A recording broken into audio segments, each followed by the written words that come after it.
videos are for educational purposes only. I'm not selling anything or promoting the sale of vape products on this channel. You must be of legal vaping age 18 to 21, depending on where you are in the world, to view this video. Sit back, relax, and I hope you enjoy the content. How we doing today, guys? Thanks for joining. I appreciate it. How are we all doing today? Thank you. Welcome to this week's episode of the Retro Build and Chill. Appreciate you all. How's it going, guys? How's it going?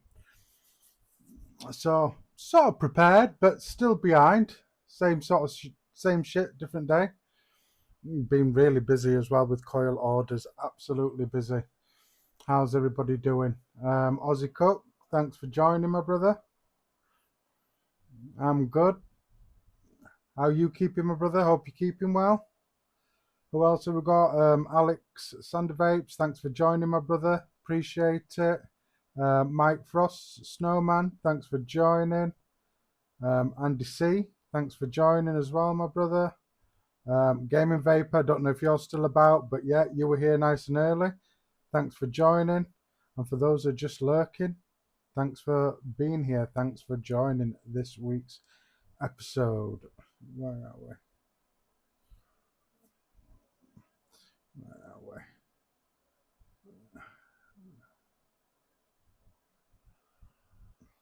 So, Snowman, I will point out, if you're here, I haven't forgotten about your package. I've just been amazingly busy, which can't complain. That's why it hasn't been sent out. And plus, I want to put a bit more variety in your box, so you're just not getting two sets of coils.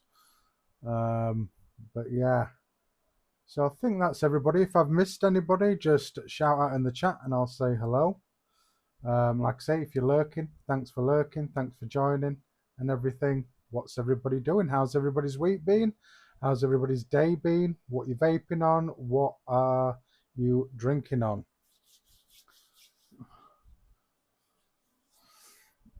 So let's have a look. Wait a couple of minutes, see if anybody comments. So my buffet that I've got going on today. Let's have a look. Let's get this up. So still on the Kalito 120 and the Wismec Rulo RX 300 in there. Kalito 120 still going strong. And in that, got some of Kingston's cherry cola. It's all right, not a bad cola. Reminds me of Decang cherry cola from back in the day. But yeah, that's what I'm vaping on there. Flavor still good, still running good. Same build and wick that I had when I built it in the live as well. Still rocking the Bonza with the turnstone, single battery mode. I am testing some coils in here for a custom build for a customer. But yeah, that's that. Single battery mode, bit of a patina on there, copper mod and everything. Got some 4-core stags on there.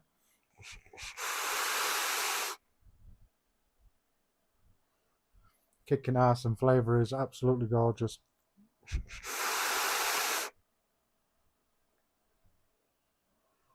And in that, I've got some seriously slushy raspberry and tango. Okay, I'm sharing this with my wife. This is actually my wife's juice. Slightly higher nicotine, but it's all right. It's giving me that kick that I need, that extra kick that I need just to keep me going.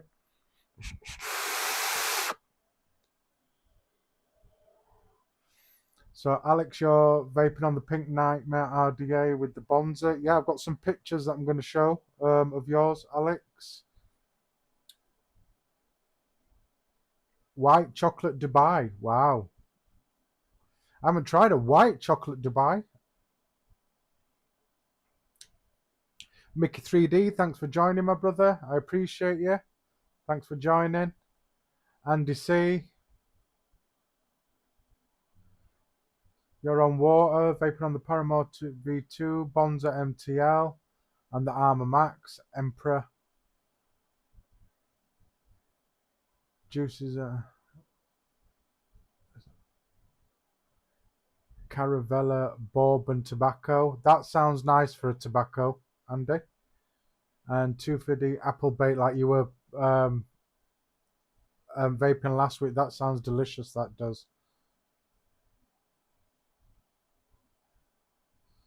So Alex, what's more better than the normal one? Are you talking about the Bonza? You liking the pink one? Which one are you talking about, my brother? So let me so that's my buffet, guys. That's all I'm vaping on at the moment. So let me get that off there and that back on there. I'm just going to move my computer out of the way now, even though I did veer off to the right here. Let's have a look.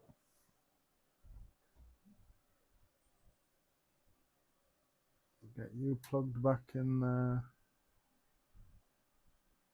Get all that done. There we are. And we're back to normal.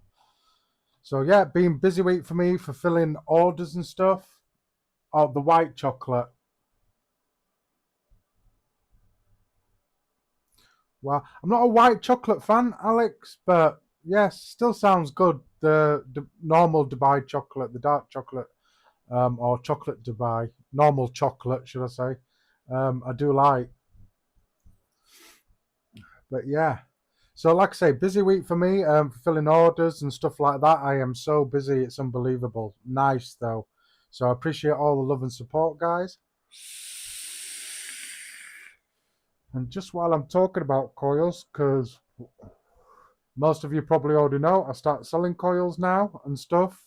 Link to Faz's Coil WhatsApp group is pinned to the comments as well. Click on that even if you're not buying, because you get some behind the scenes stuff and stuff like that. Did I even put it in here? Right, am I going to be able to get it in here without messing around too much?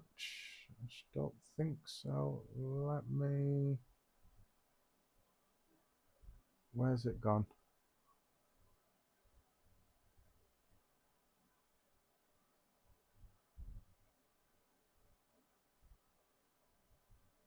There we are. So let me just quickly add this. So you've probably already seen it, guys, but this is my price list at the moment. As I add builds, it will get, you know, the menu will update, but this is what I'm doing so far. Quick look for you there. Or if you're watching on the replay, you can just pause it and take a thingy. Or like I say, just make sure that you've joined to that group as well. Make sure you join, because it's a fun place to be. Back behind the scenes, some stuff that won't get posted on social media, and stuff that does get posted on social media, cause wise, people in the group will get, you know, get to know about it first before it gets on social media. So yeah. So Nightbots will be doing its rounds, guys. So let's have a look at there. Mickey 3D, Tayfun GT4, Raiden 100, Musk Till Dawn from Bogan. That's his new juice range, isn't it? Thanks for joining, Andy. Appreciate that. Johnny Johnson, thanks for joining, my brother. JJ Coils in the house, guys. Make sure you go follow his YouTube channel and his social media as well. Thanks for joining, my brother. I appreciate you. So yeah, so like I say, just really busy as well with family life and everything. So yeah, going good. So drink I have tonight is one that I have had before. There's hardly any variety now when you go into the supermarkets or where I normally go to buy my stuff. It's like they've cut down on their variety, and I used to like that, a bit more variety, but they've just got the basic ones. So this is an 8% alcohol jungle juice sour, tropical sour beer from Vault City. So yeah, that's probably going to knock me on my ass and make me talk a lot more gibberish than I already do. But yeah, let's crack this open just using my normal glass. Nothing special. That's been in the freezer too. So let's go in for the pour. So yeah, nice and thick, this one.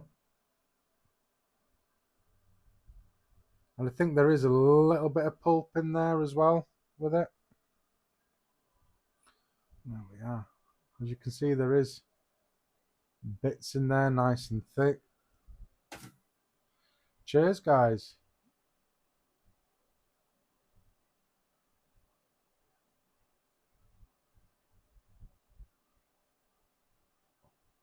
There we are. Cheers, guys. Sorry, I thought I missed a comment there. So, cheers, guys.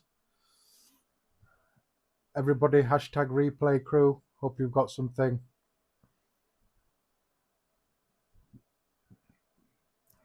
Oh, yeah. So, very, very thick. There is some segment in there as well. Light pulp. Very nice. Very sour. And really, really tropically. So, I think that will go better with the orange and... the raspberry and tangerine. Already talking shit. So yeah, raspberry and tangerine, yeah, should go well with this. So let's have a toot on that.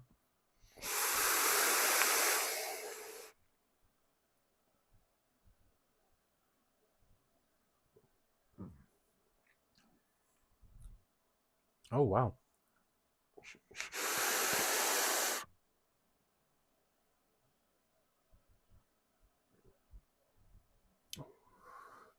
So yeah, all that's really done is just brought out the flavors more of the jungle juice and more soury notes to that. Juice just still tastes the same, doesn't bring out any notes of that. But yeah, wow, does amplify that flavor of the jungle juice in the drink there. Cheers, Alex. Thanks.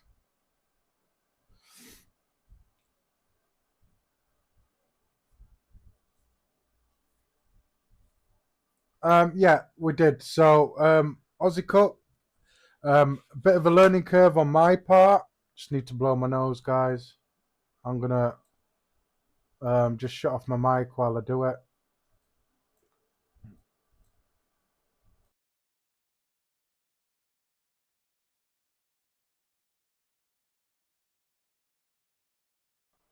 And I'm back. So yeah, basically the problem was just science, really. Body carries resistance and current, and with the hot weather that we've been having I was creating that little bit of current that I had, and I have noticed with the cooler weather and stuff and my hands are not sweaty, I'm not even noticing a current now. So it's a bit of a learning curve for me for a side fire met. The only other one I've got is a sidekick, and all that's lined and everything's internal. But yeah, I'm not even noticing anything now with it being cooler weather. But when it was warm and really sweaty, it was happening obviously while I was touching it, not while I wasn't touching it. So yeah, no problem. Plus I did discuss it with a few people in the group. They talked to a few people, and after speaking with Sam and Aaron from Thunder Clouds, we got it sorted, my brother. Yeah, so everything's all good now. Yeah, still using it. Still a great mod. Still a lot of bang for your buck, and I think he absolutely smashed it with this mod, mech mod. Yeah. Hits hard. Plus, I like copper as well, so that's why I went for the copper one. Right, is that it? So, like I say, you will see me veering off because I'm looking at a couple of screens, guys. I just want to make sure I don't miss anything because I know I do miss shit. So, yeah. Right, I think that's up to date. Right, let's have a look at what we're building on. So, we'll just move the camera, swivel you around a bit, so I hope it doesn't make you dizzy. But yeah, there we are.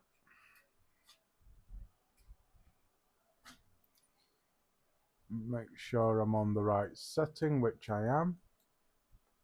Which this should be good. Should be good. So there we are. Just let me move it there. That should be perfect. Yeah, we did, didn't we, Alex? We sorted it with some only vapes. If you know, you know. So tonight I'm building on this cheeky little purchase from the shop with the 4 capital letters. If you know, you know. It was dead cheap, and I haven't got one RDTA thing in my collection. Now I'm not going to get into the whole argue of what an RDTA is. or all that, but obviously that's what it's called. So it's the Mage Combo RDA and RDTA, because you can run it in RDTA with the tank at the bottom and the RDA at the top. You can also run it as just an RDA as well. So a nice little cheeky thing. If you're in the Faz's Coil group, you'll have already know. I've already posted about this in there. But yeah, so that's what's on the side.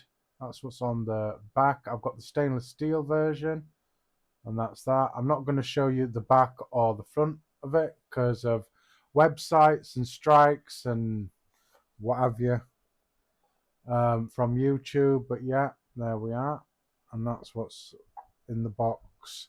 So fairly simple. You get your normal spares in there, extra post screws. You have got a conversion for a velocity style deck. So you get two choices of decks, and you get extra post screws for that deck as well as screws in there, and then extra screws for the deck that you've got currently in it, which I'll show you in a second. It's 24mm, Alex. So in this one you've got extra O-rings and stuff, and then your bottom cap if you just want to run it in RDA mode. Just there. Screwdriver in the side, Barbie screwdriver on the side. Here you get an extra spare tank piece with a bit of grime on there. So an extra tank piece there, and a band, a coil art band to put around your tank. So yeah, though this was sealed, I haven't done anything with it. I just opened it just to make sure there was no card here that's going to hit you with a website or anything. But yeah, that is the RDTA. Just on there. So let me get rid of the box, and we'll have a quick look at what this is.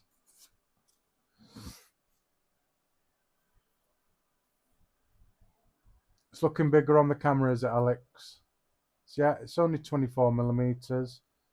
So as you can see at the bottom, it says Mage there, designed by Coil Art.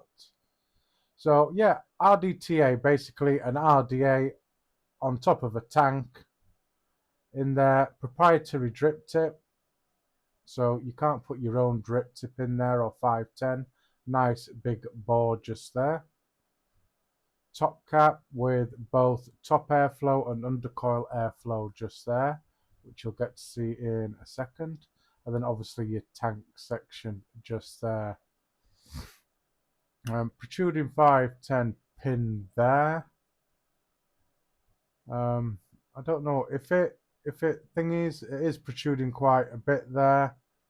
So it should be hybrid safe. So don't start dropping stuff. But yeah. So it's basically an RDA on top of a tank. So let me take that top cap off there first.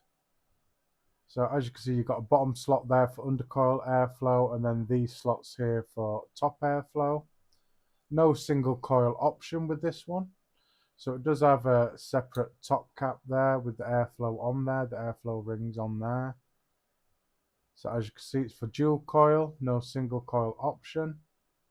Not really much of a conical design there. So we'll have to see how that reflects in the flavor. So this Delrin drip tip piece does come on there. So the only thing I probably would have liked to see is maybe a 510 drip tip option. But this is an old RDTA, guys. This is about 9 years old. If I remember correctly, it came out 9 years ago, or roughly. So it's definitely old school, guys. Dead Node, thanks for joining.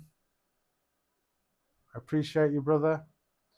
And then that is just the barrel section there. And as you can see, a slot there for undercoil. Nothing on the back. Coil Art logo just there. Nice deeply engraved cap just there. So you have got sort of like a rail system just there. so you can fine tune your top and your bottom airflow on there. So there is a little rail system just there.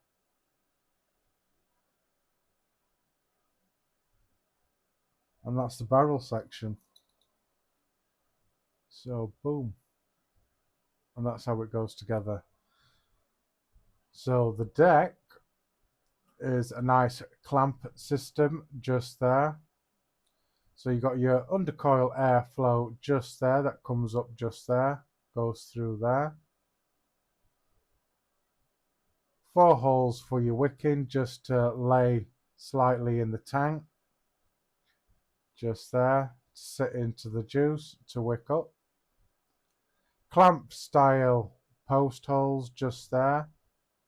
So like I say, in the box you do get the velocity style deck if you wanted to switch that out.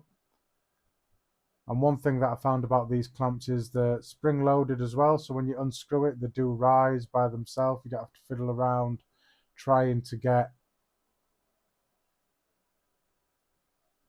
the clamps up, just like that. And then like I say, you can take the base off like that, and that's basically how you would fill it up. You would take that off there, maybe like to see an O-ring maybe there, just to help with juice going down the center just there when you fill it up. So that bottom plate that was in the box, you just attach it to there and it would turn it into just a normal RDA just there. So yeah, they look big on the camera, Alex, but in real life they are bigger than normal for that sort of area of RDTA, RDA. But yeah, they are big enough, but not too small, but not massive. The camera does make them look bigger than what they are with your eye, should I say. And then that just threads on there like that. So let me just have a quick look at these clamps. So when you undo the clamps rise because they're spring loaded. I just want to have a quick look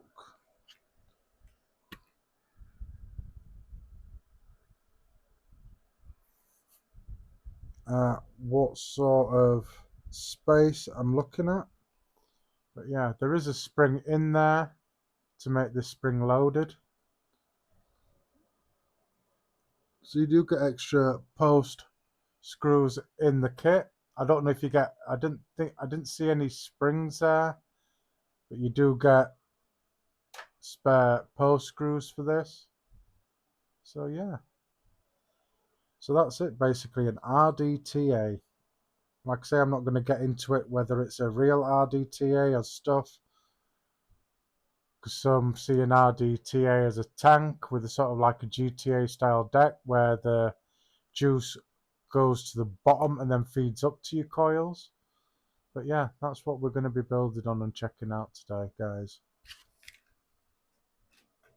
So yeah, that's what we're building on.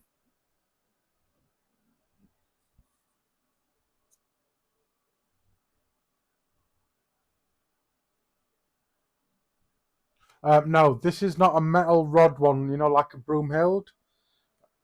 Sort of RDTA. It's just, you just put your cotton wicks, just lay them down slightly in that juice. Not too far, because obviously you tilt, when you're vaping, you tilt towards you, so the juice will feed to those wicks. So they don't have to sit too much into that juice tank, just as long as the liquid will hit those wicks when you tilt it.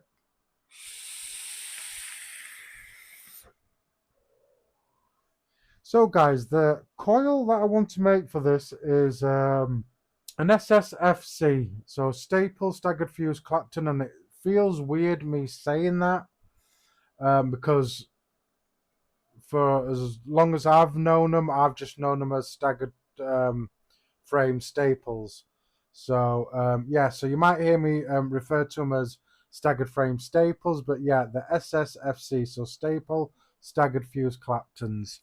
So yeah, so the variant of wire that I'm going to be using is going to be 28 gauge and 38 gauge, 0.3 ribbon wire for the core. I'm going to use 4 pieces. So I've got 4 pieces. So I'm going to use 2 pieces, sorry, that I'm going to fold in half. So it makes 4 pieces of ribbon wire.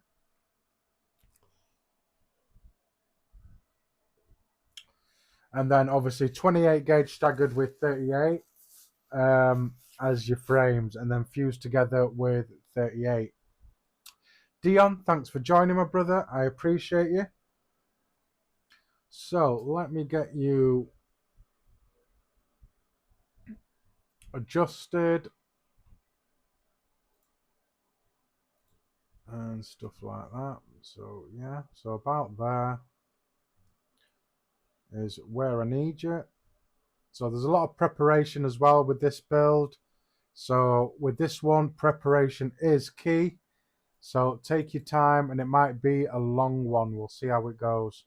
But yeah, I'm going to set up my stuff. I'm not going to go into too much detail. As always, like I say, if you have any questions, just ask. That's not a problem, I'll tell you. But I try to use stuff that most people have around the house. So I don't really have like a professional rail or anything like that. Anybody that's got a few things lying around at home, boom, should be able to do it. So I use this little table just because I like my coil around about eye length. Upgraded to a proper drill with a flat chuck from Handy Coil Factory. I know a lot of people ask me about this chuck. It's all metal and everything like that. That's why I bought it. And that's attached to a drill. That's nice and quick.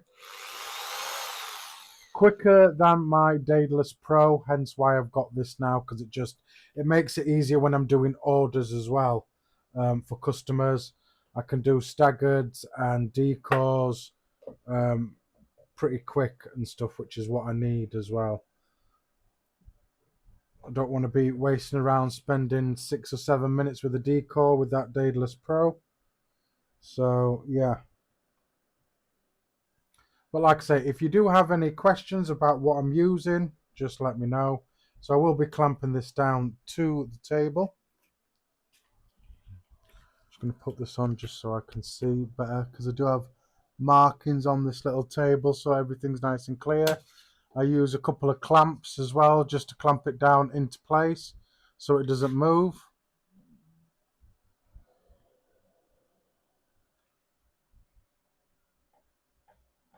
So the first clamp, I clamp one end of the drill to my desk as well as the table. And then this small one, I just clamp this bit here to the little table just to keep this end down and stable, and nothing will move like that. So now that's set up, my drill is ready to go. Like I say there, nice fast drill. My swivel system is nice and simple. The only thing that I will say is don't compromise on your swivels. Get good swivels. I've just got a desk or a bench vise that I can just attach to my bench and move where I want with a piece of wood, with a hook and some swivels. So like I say, if you're getting into building or whatever, or you want to build, get some proper good swivels.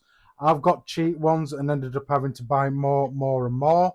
So spend that extra money and get some good swivels, because these haven't failed me yet. These are Cedra stainless steel dual rotating ball bearing swivels. I think they were about a tenner for 2, I think they were. And they rotate both ends of the eye. And if you're using them, use a couple of swivels just in case one fails, it's got something to fall back on. Never use one swivel on their own, because if it fails, you mess up your build. So bam, that's all I'm going to say about that, is don't cheap out on your swivels, and use ball bearing swivels as well. Don't use anything less than ball bearing swivels. Otherwise, they'll just break with a couple of uses. Big Gem, thanks for joining. I appreciate you.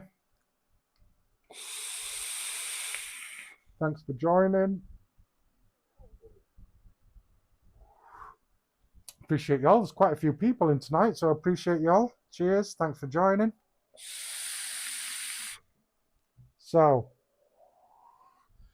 boom. Right. So I will be using 28 gauge for the core of my staggered, 38 gauge to do the staggered, and then the ribbon wire I'm going to be using 0.3, all from Stealth Vape, all NI 80 wire, so 28 gauge just there. Same with that, 38 gauge just there. And then my ribbon wire is 0.3 ribbon wire just there. Perfect.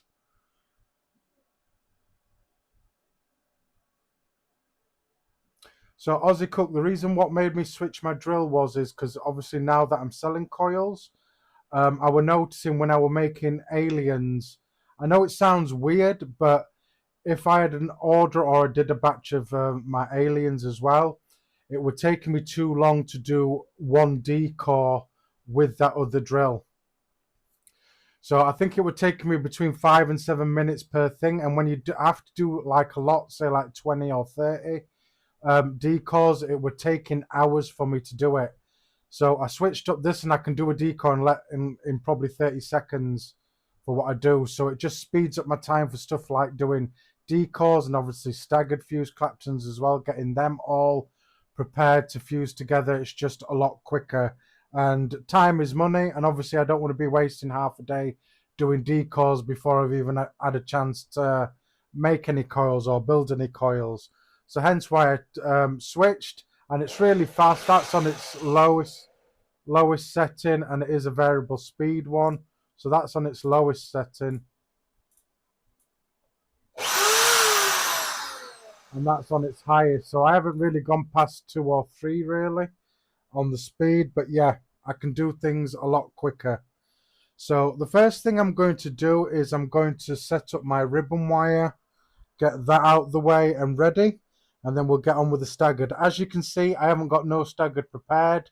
Obviously I've got a nice fast drill now, so you can see me do 2 staggered because it doesn't take me too long like with the other drill. So I need 2 pieces of ribbon wire, long pieces that I'm going to fold in half to make a stack of 4. And yeah, get them all bound together and everything with some wire and stuff, and then I'll get onto my staggered piece just there.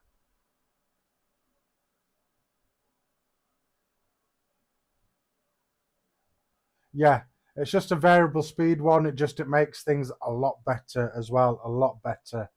So I will need some pliers. Scissors, when I'm dealing with ribbon wire, it just gives me a nice clean cut. So I want 2 pieces of ribbon wire around about the 50 centimeter mark or 20-inch mark. Should be fine. 2 pieces there that I'll get off, and then I'll stretch because the ribbon wire doesn't come off the spool straight because it's not top quality wire. But I will do 2 pieces, stretch them, fold them in half, and get them all prepared and ready to receive the staggered frames. But yeah, when I need to get you in close, guys, I will get you in close and show you what I'm doing as well, some close-ups of what I'm doing as well.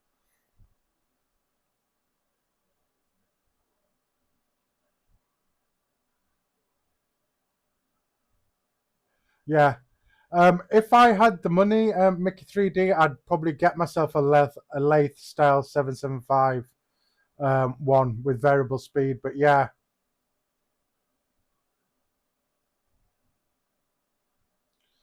So Dead Node, I got this from the Handy Coil factory from France. It's all metal. The reason why I bought it, I didn't want like a 3D printed one.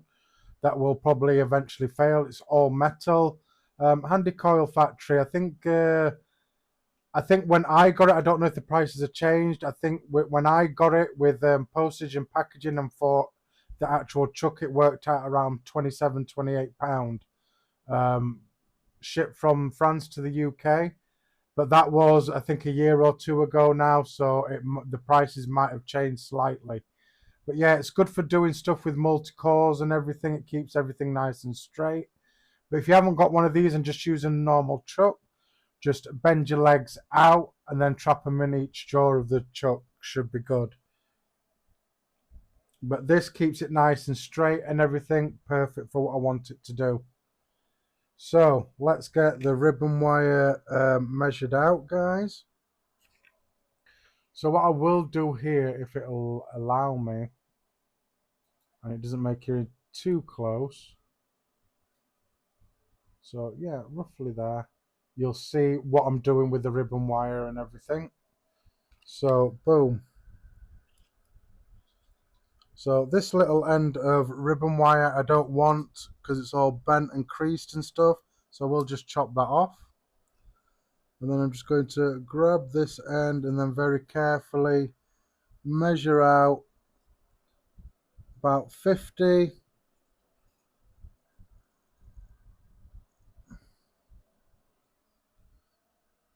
centimeters roughly of ribbon wire. And as you can see, it's all curly and stuff, hence why I don't straighten it on the spool, because I don't want to mess the wire that's already in there. If you're just using normal round wire, then yeah, just stretch it on the spool. But ribbon wire, don't stretch it on the spool. So again, I just want roughly the same amount of wire.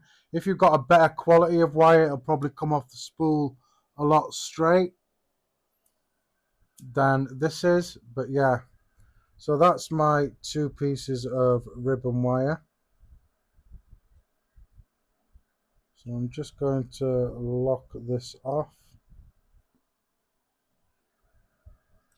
So that's ribbon wire. I'll get rid of that. So as you can see, it's all curly and I want it straight. So with 2 pairs of pliers is 2 pairs of pliers, which is what I will need to do this. It can be fiddly, but this is just the way I do it. So I'll try and stay in camera for you guys so you can see what I'm doing. So I'm just going to grab it with this pair of pliers, run my finger down so it's nice and straight. You don't want it twisted or anything while you're doing it. And I just use my bench to help me a bit. Then with my other pliers, I'm just going to grab it, very carefully pull it straight, and then just give it a little tug, just so it goes straight, or roughly straight, which is that now. And same with the other wire, I'm just going to do exactly the same thing.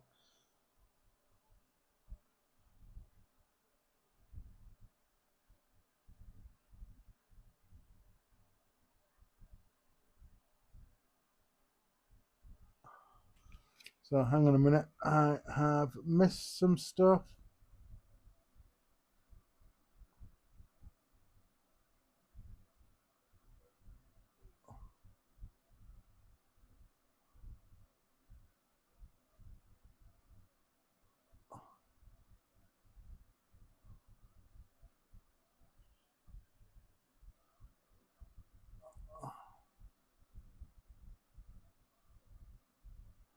So no, I thought I'd missed something there, sorry guys. So again, I'm just going to grab it with this hand, run my fingers down very carefully, then try and use my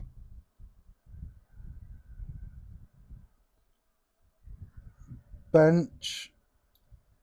So this bit can get a bit fiddly, but just be patient, make sure it's nice and straight again, and then again just give it a little tug just to straighten it out.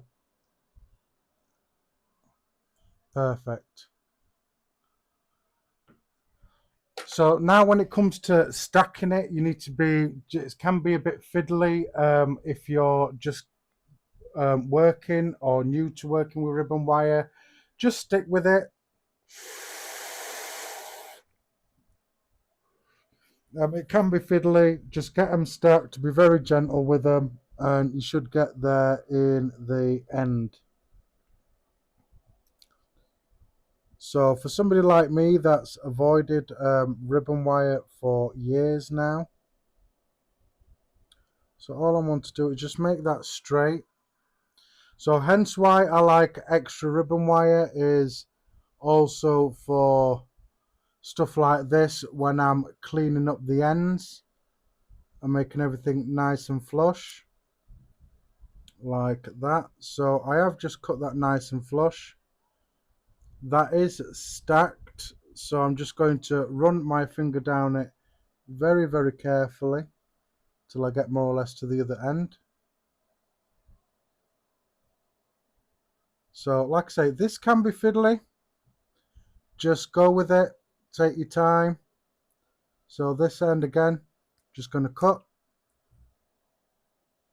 Now, when it comes to keeping them together, this can be a fiddly part of the build, is keeping everything together. Now, some people will use spit. Lee Swetnam, thanks for joining, my brother. I appreciate you. So some people will use spit. I don't use spit, regardless whether I'm vaping it myself or I'm making them for a customer. I don't do it. Water doesn't work for me because it's not sticky enough for some reason, or I'm just applying it wrong. So I use just some normal base mix and VGPG that I've put on a sponge. And because it's a bit gooey and thick, it helps keep those together. So I've just dabbed my finger with a bit of VG and PG, and then I'm just going to run my finger down like that. And then what that will do is that will keep the wire all together. So I'm just going to turn that round very carefully. And with the same finger, I'm just going to run my fingers down like that. So as you can see, before the wire was flopping around. Let me just do that again. Flopping around. And now they're nicely stacked together like that. So what I'm going to do now is I'm just going to run my finger to the end, or near to the end, and then same on the opposite side. And then I'm just going to bend like that. Bring these two ends together. So they're nice and parallel, which is what I want.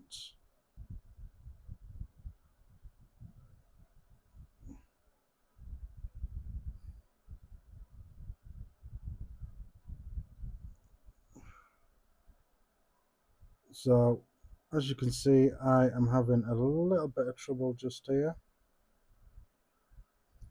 If you do mess up, just take your time, get back to where you were. It doesn't always go right, so don't worry if it doesn't. Just make sure everything's nice and straight, like that. And then just run your finger up like that. And create a loop is what you want, is to create a loop like that.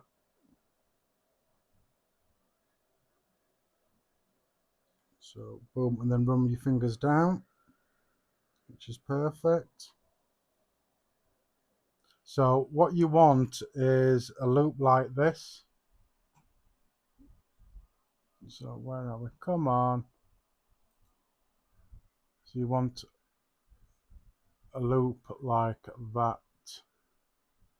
So making sure that everything's still nicely stacked, pinch them together, and then run your fingers down again, which is perfect.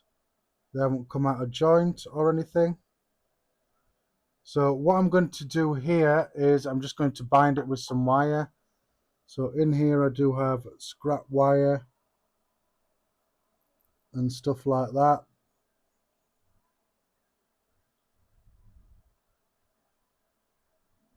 So I'm just going to pop some wire on there and just give it a little bind together like that.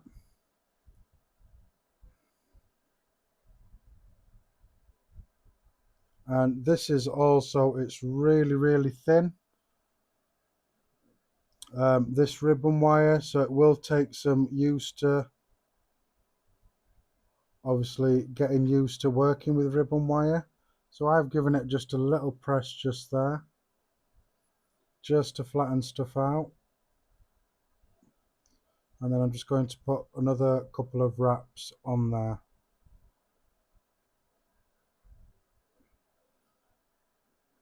So as it stands now, that's where I've got it, just like that. So what I'm just going to quickly do is get that in there. Actually, I'll leave it out because I will need it. So chop that off there.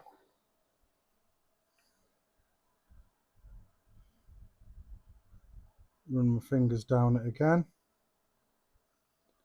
And then just use the pliers just to sort of flatten that out a bit. Just make it a bit more neater. Trim off any excess if you've got it on there, just to make it nice and neat. And there we are. So that is nicely stacked just like that, and binded with some wire just so it doesn't go anywhere. I'm going to run my fingers down again to this end.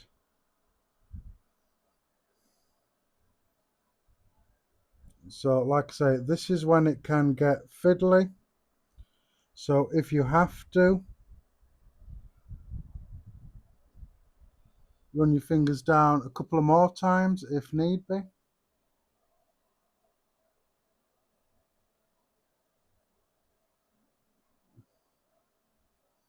Like that. And then again with some wire.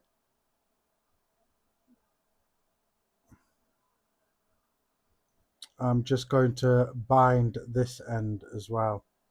Very carefully. Put a few wraps on there because I don't want them overlapping or anything like that. I want them to stay stacked and neat at this end as well.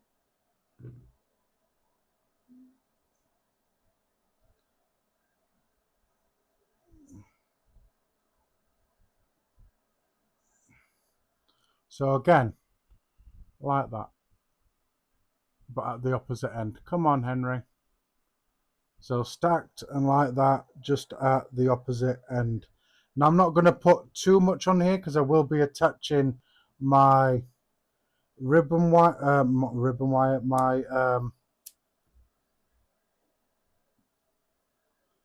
my framed staggered frames to this, which I will be binding at one end.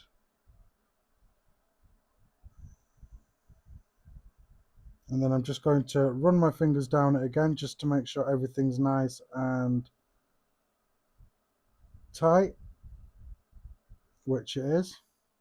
So I'm just going to quickly roughly measure how much ribbon wire I've got here without it snagging or catching on anything.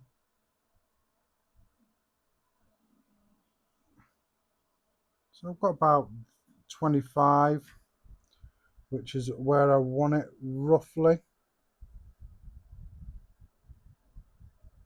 And that's perfect. So that is the ribbon wire all set up. So I'm just going to pop that there for now. That is ready. Just going to move that away just there.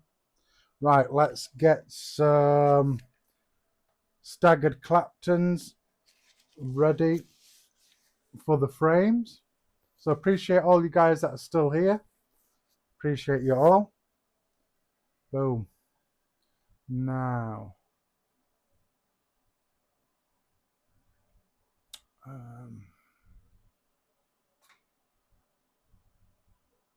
so I will get you about there. So if I were just doing normal frames, I'd do exactly the same. I would get about roughly the same amount of wire and fold it in half. But because I'm doing a staggered, I'm going to do 2 separate pieces. I want plenty of wire just for extra for chuck, swivel, and then obviously cutting it and it being slightly shorter. So I've got roughly 25 centimeters of ribbon wire. So I do want extra. So I'm going to pull off 2 strands of 28 gauge wire at 35 centimeters, and that'll just give me that little bit of extra wire for chuck, swivel, and then obviously mount to the swivel twice. So I will lose some wire as well. So nice thin wire. So you should be able to just give it a little tug on there. It's round wire, so it should be all right. Just giving it a tug on the spool. So I'm just going to grab it like that. I'm going to measure it. So like I say, I roughly want about 35. So I'm just going to grab it and then just give it a little pull. Once you feel a bit of resistance come from the wire, it should be straight.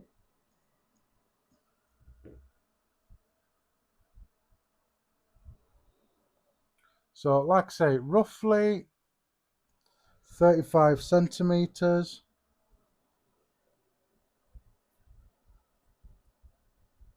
So let's get 35 on there. That's my first piece for my first stagger. And another piece. Just like that. And you can do this in different variants. I could do this in 26 gauge. You can do it in 30 gauge if you want. I don't actually have any 0.1 or should I say 0.2 ribbon wire for me to do it with the 30 gauge, because I would like to test to see if I can handle that size ribbon wire as well. So that's my 2 pieces of 28 gauge that I'm now going to stagger with 38 gauge. So I just want to make sure that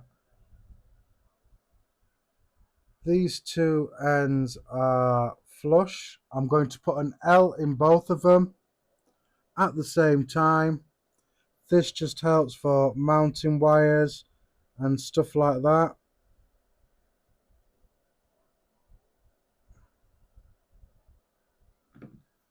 So as you can see there, I've just put 2 L's in both the wires at the same spot. Try and keep it nice and equal, and hopefully everything will come out exactly the same way as well. So I'm gonna get this mounted in. When I need to get you in close, I will get you in close, guys. So I'm just gonna grab one of these wires, or one piece of the 28 gauge. So this chuck also has a centerpiece on it as well.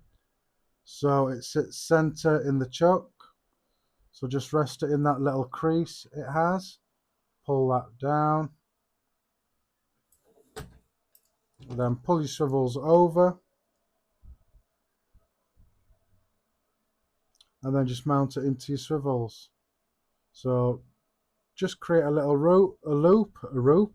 Just create a little loop and then just secure it in like that. So it won't come off when you put some tension on your swivel and your drill just here.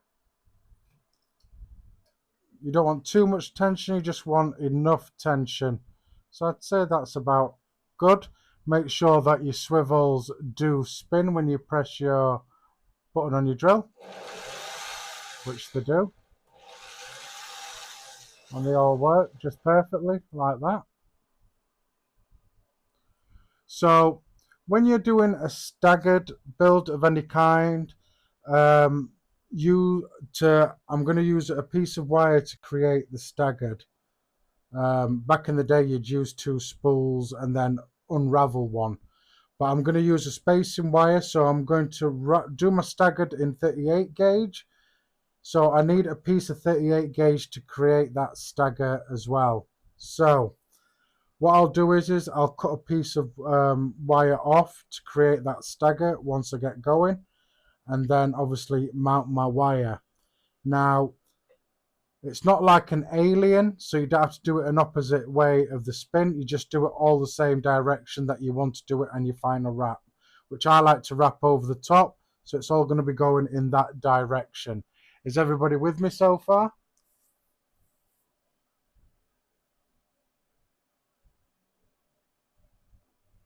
What, the drink? Yeah, it's jungle juice, very thick, and it does have pulp or segment in it. Very nice. 8% as well. Very thick and very creamy and very sour. Really nice.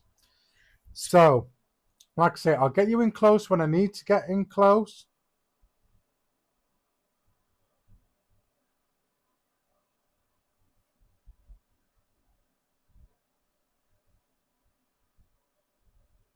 No problem, Gaming Vapor. That's good.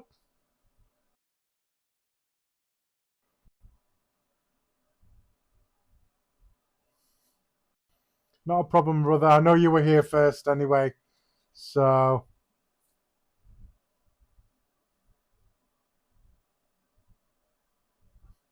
I bet that was nice for you as well, Gaming Vapor. Not. So what I'm going to do now is I'm just going to get a piece of 28 gauge, just roughly a piece like that. I'm going to chop that spacing piece off and just rest it there. Now, what I'm going to do is I'm going to mount the wire to this, to my drill. Hence why I have that little L shape, so it's sticking out of the drill just there for me to mount my wire.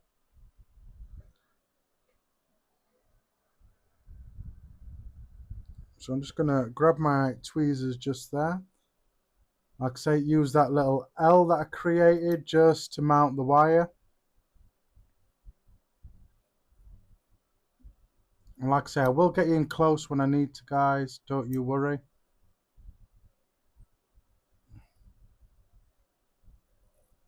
So, boom. So what I'm going to do is I'm going to do a few wraps, just normal Clapton wraps, just to lock it in. Then I'm just going to create a slight spacing so I can mount my spacing wire. But I will show you that. That's not a problem. So let me just quickly, and then I'm just going to create a spacing just there. I'm going to use my pliers just to mount, just to prop up my wire spool. Right.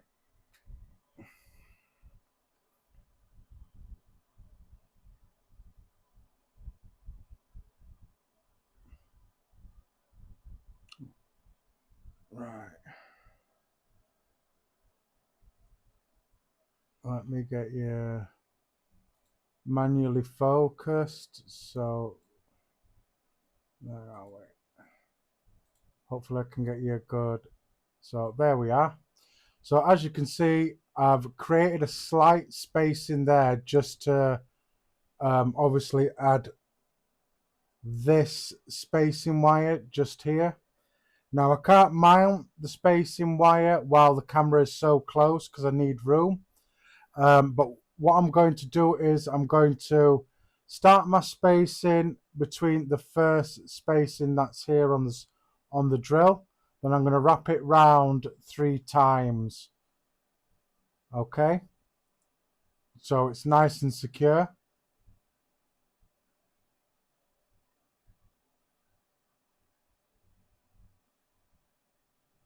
Okay, so once I've got it mounted, I will get you in close, and then I'm going to tie it off and loop it here and hang something off it like a weight, which is this I normally use to hang off. So I will bring you up here just now so you can actually see what I'm doing, but you won't see a close-up until I've actually done it. So as you can see, there was that spacing just created just there.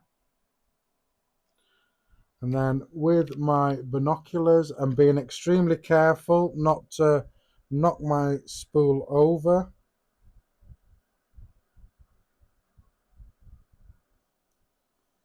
Going to very carefully place the spacing wire between the first loop of that wire.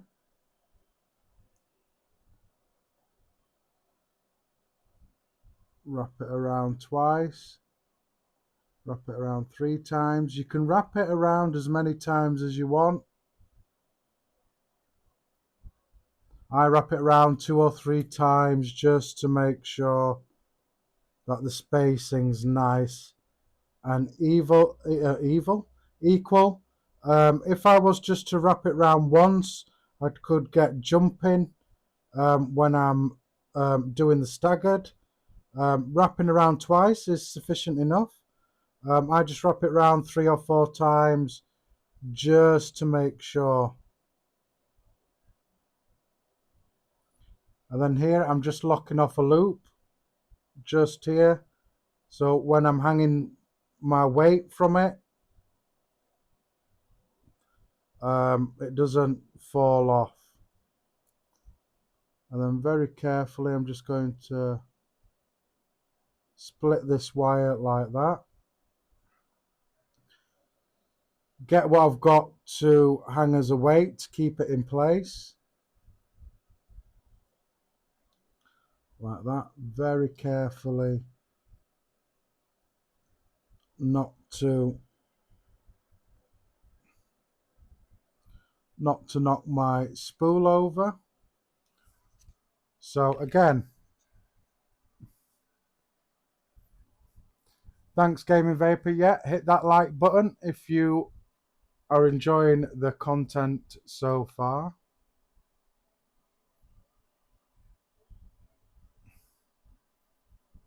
So I should be able to get you in close enough for you to see what I'm doing.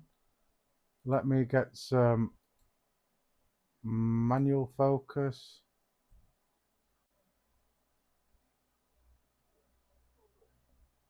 So there we are. As you can see, so with that few bits of spacing that I've created just to get this wire, spacing wire in there, just to get going, that will create that even spacing, that 28 gauge even spacing. This is what I want, because that's obviously what I'm going to be final wrapping it. I don't want to be using a bigger or a smaller wire in any way. I want to be using the same wire that I'm going to be doing the final wrap with. Have a quick vape.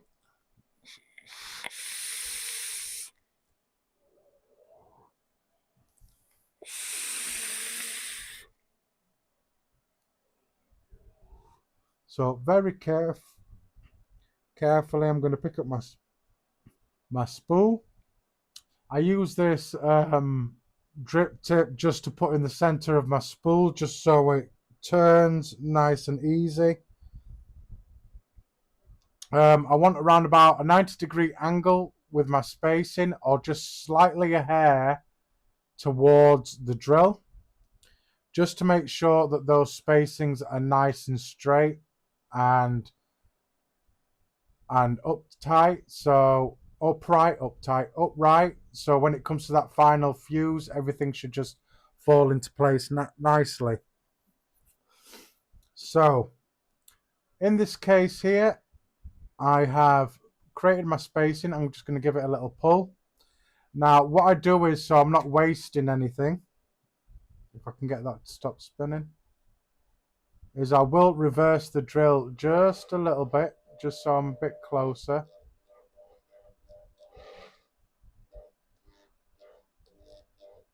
Just pull everything a bit more tight, a bit more together, like that. And then basically just let it rip. Basically, be very careful. Obviously, the thinner gauge that you go with will determine on how you hold your spool. But yeah, you just want your spool just at a nice tension, just so it moves freely. So make sure your drill's in the right direction. So as you can see, as I'm going, that's created some nice space in there already.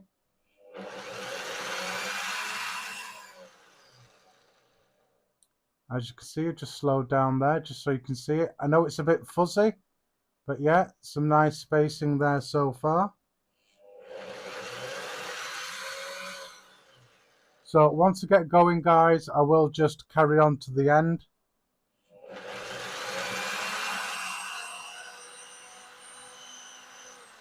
So just like when I'm doing a decal for an alien, just do slightly extra, because when you cut it off, you will get a bit of spring back on it.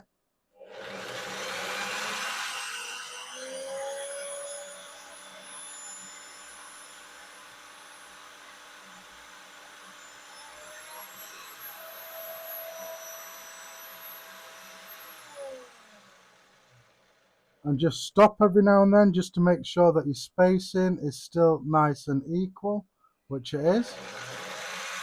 And then just carry on.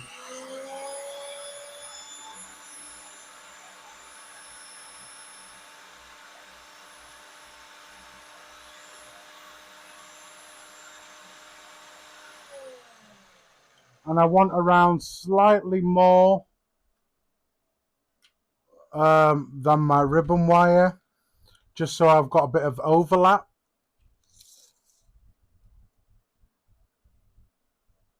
Not a problem, Jem. So I'm just going to quickly measure it. So I definitely need some more.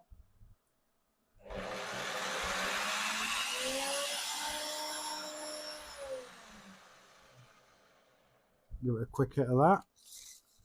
Measure it again. So that should be good, just a little bit more.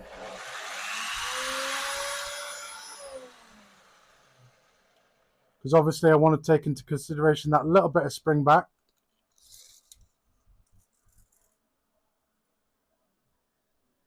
And that should be just about good. So let me just bring you out there. So just so you understand what I mean. Just like that. Let me get this focused, unlocked. So I know it's not proper, but that's basically where I've stopped there. Now when you see me cut this off, you will see a bit of spring back, like you would do if you were just doing a normal decor. For an alien, you will get a bit of spring back there, which I have.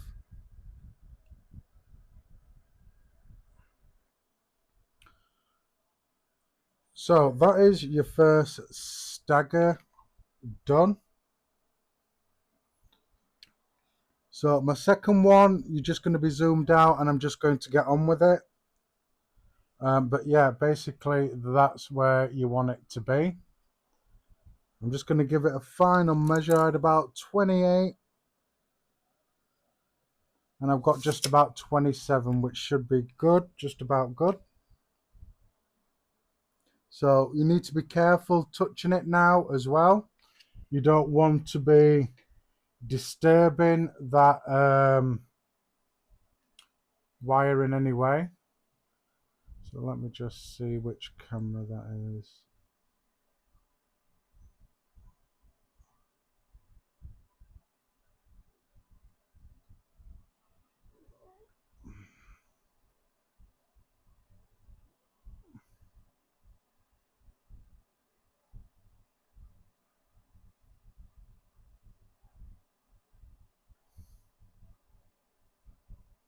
So there you can see the nice even spacing just there. Perfect. And that's basically what you want for both of them, which is basically what I'm just going to do now. The second one shouldn't take me too long, obviously with this drill. So now that I've got that sorted, I will get rid of that. So like I say, you need to be very, very careful with this staggered. Now you don't want to be grabbing the stagger, stretching it in any way, because then that's when you're going to get inconsistencies in your build. So I'm just going to carefully unlock that and very, very carefully just place it there. And then let me just quickly get on with the second one and we should be good. Johnny D, thanks for joining. Thanks for joining, my brother. I appreciate you.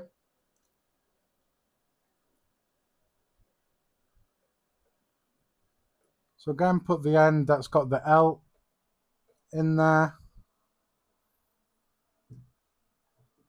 Get this mounted. So I will talk you through what I'm doing. It just won't get you in close. If you've just joined and want to see an up close, you'll have to see the first staggered that I did just before this one.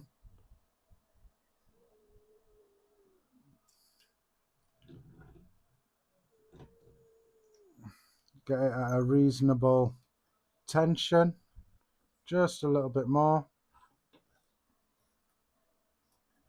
Reasonable tension like that. Make sure you swivel spin, which they do.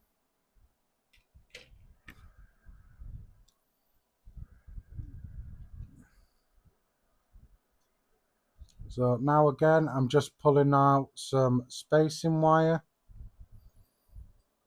and this will help me create my spacing. Cut that off. Same gauge as you're using for your staggered and your final wrap. Use the same wire as your staggering wire. Use the L to help me mount my wire and lock it into place.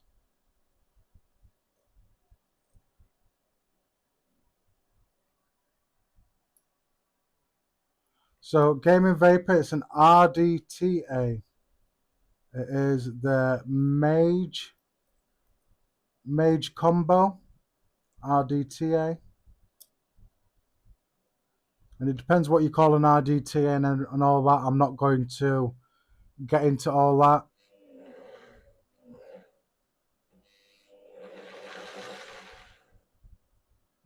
Like that. Create a bit of space in there just to get me going. And for me to load my spacing wire in there.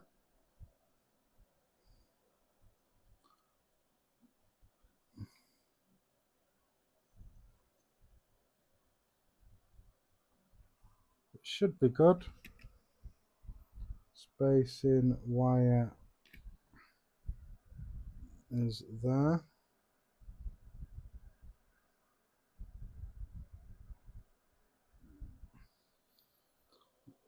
So very carefully not to thingy my spool. Just want to get it through that first wrap.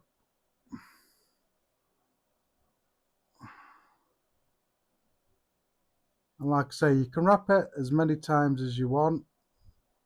I wrap it about 2 or 3 times. I think that might have been 4 on this occasion.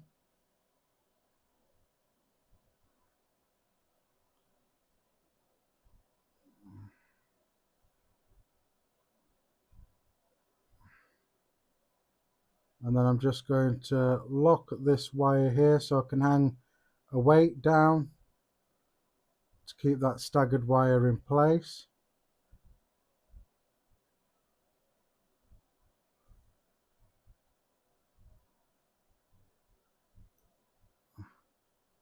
So I sort of like to do a double loop just to lock it into place and to make sure that that weight doesn't fall off or unravel the wire at this end. Create the gap, hang my weight from there like that, give that a little pull.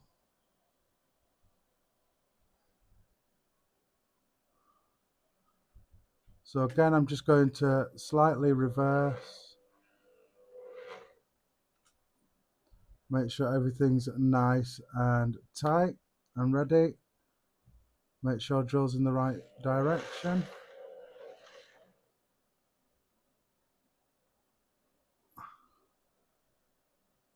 Making sure that's good, and then carry on.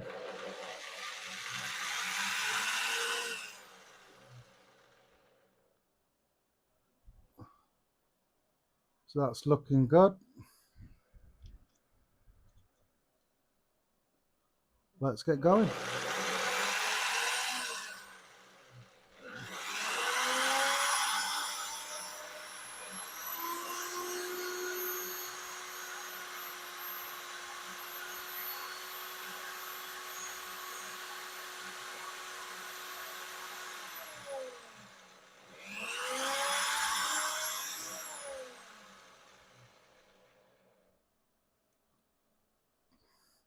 You need to adjust or anything?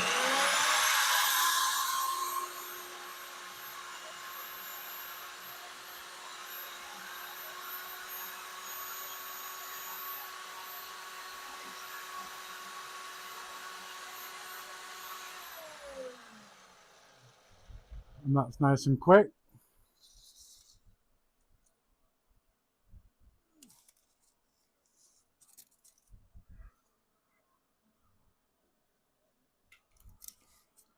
And that, I think, is roughly where I want to be. Again, just a little bit more.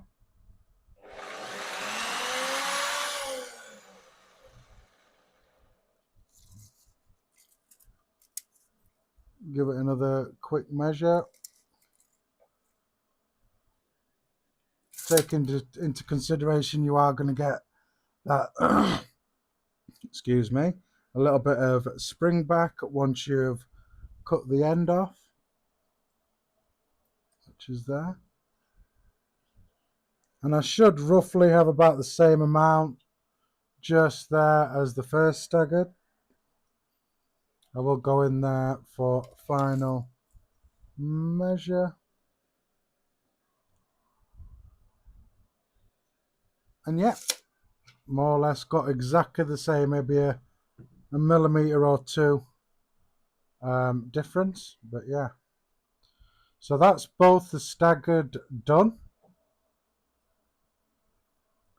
So I'm just going to demount this. Like I say, be careful not to run your fingers down or anything. You don't want to disturb it. So be very, very gentle. It's easy to run your fingers down it, thinking it's just a piece of wire. I've done it many times. Just don't do it too many times, otherwise you'll have to start again, because you'll get inconsistency with the spacing there, and you don't want that. Have a quick break. So Gaming Vapor, you picked up an old mod.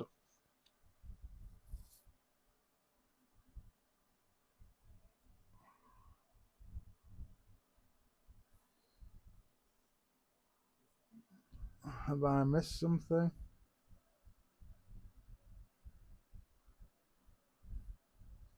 Don't think I have.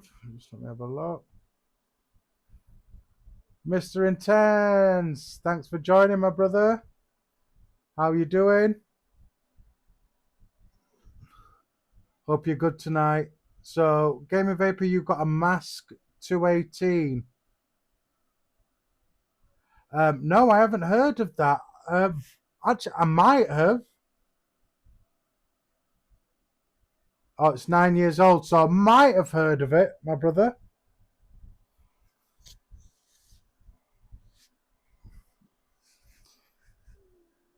yeah, that was you're talking about the drill, Gems. That was quick. That hence why I didn't do a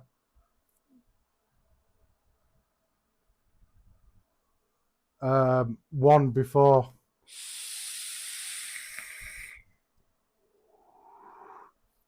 Now this is where it gets to the tricky part, and that's dealing with the can't talk, dealing with the ribbon wire and getting them mounted together. These two builds combined are not great.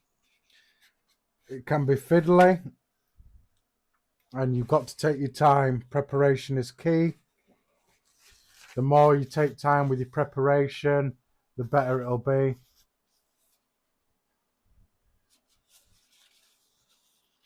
Big love, Mr. Intense. Thanks for dropping in, my brother, or being here, should I say.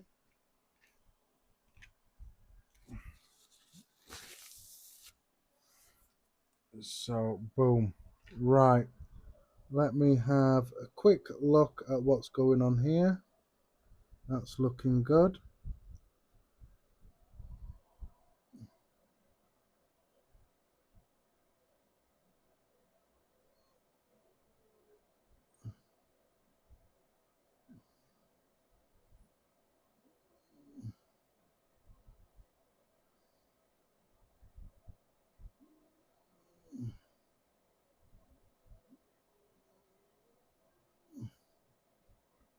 So this is going to be a little bit tricky.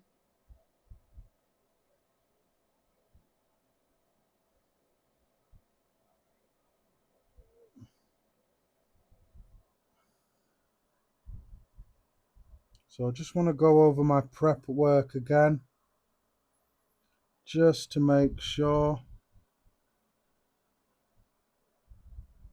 Like I say, this is slightly thinner ribbon wire. So you want to make sure everything is more or less perfect.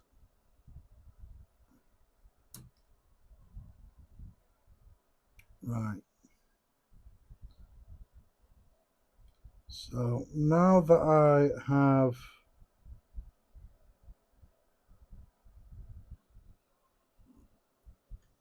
tried to get this perfect,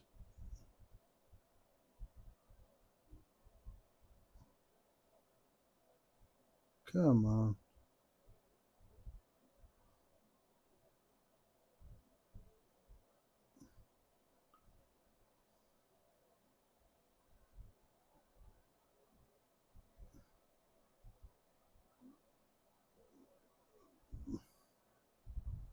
So I'm just making sure that this is good and it's going to play ball, which I don't think it is.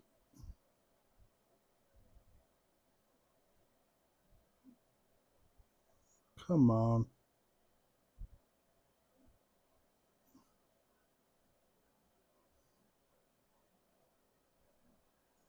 So I'm just checking my prep work, guys.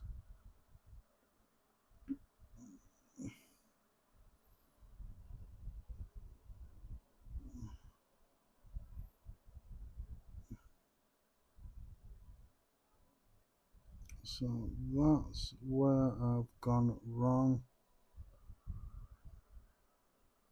So I have gone wrong just slightly, just at the end here.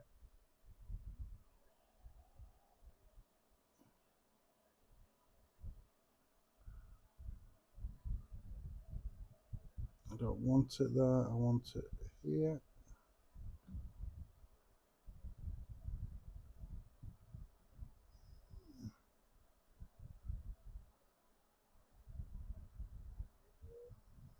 There we are.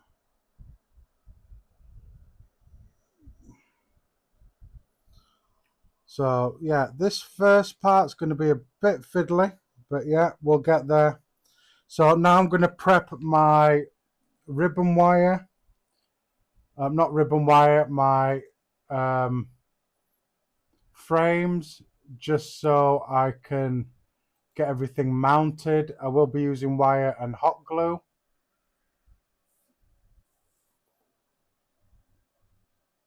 Rocket Rob, thanks for joining.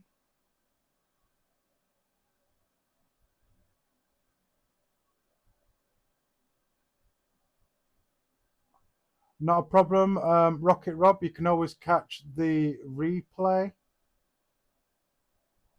But thanks for joining. Thanks for being here, my brother. I appreciate it. So what I'm going to do now with my staggered pieces is I'm just going to cut the L off both of them.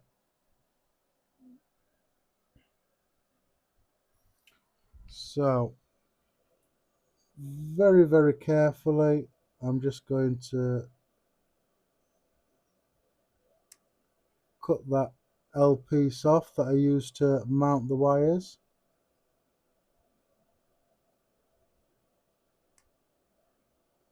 There we are. Right, ribbon wire. So I want to make sure that this is all straight.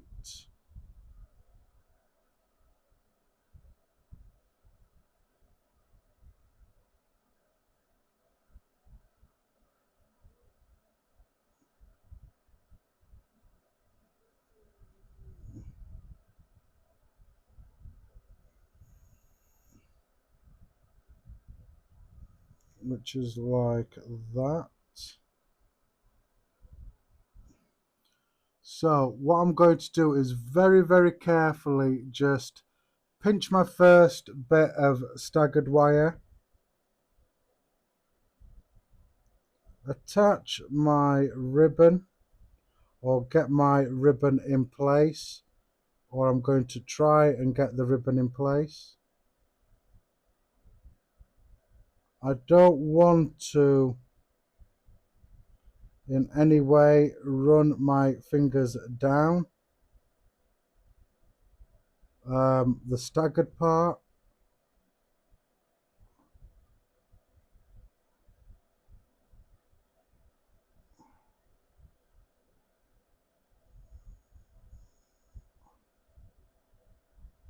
I want the staggered part to be overlapping the ribbon wire.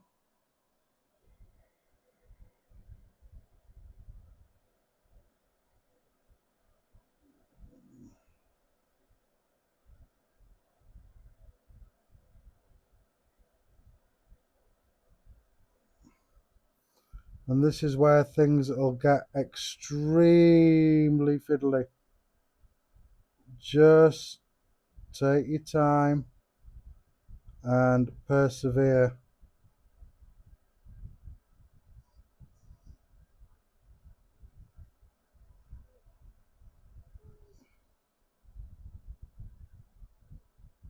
So as you can see, I'm moving my hand. I'm not running my hand down.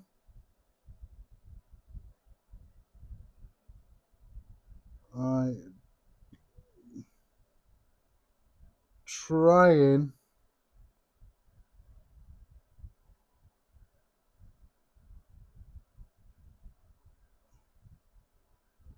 to get everything nice and straight and in place. So, come on, Henry.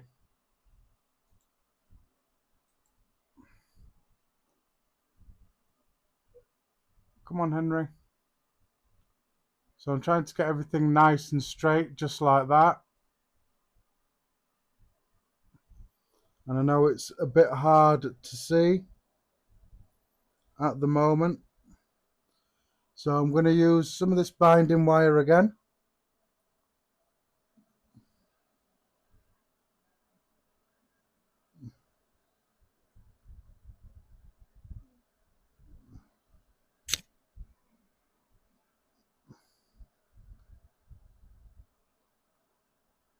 And then I'm just going to bind it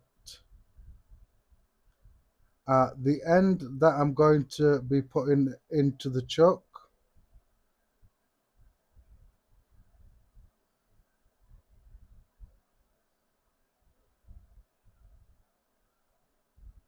And again, as I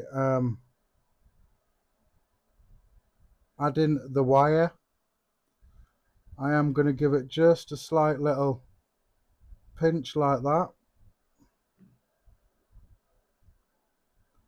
And then I'm going to carry on doing a few more wraps just to build it up a bit like that. And again, just give it a little squeeze like that.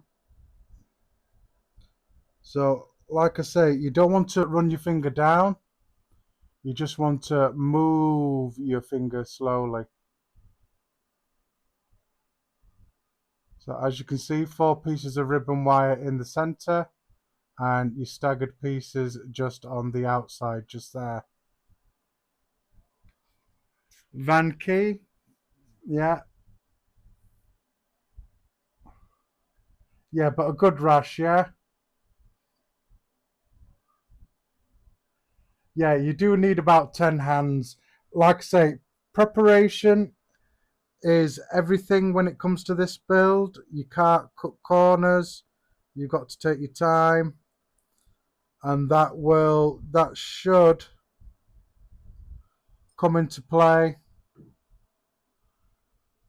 with the final wrap and everything like that.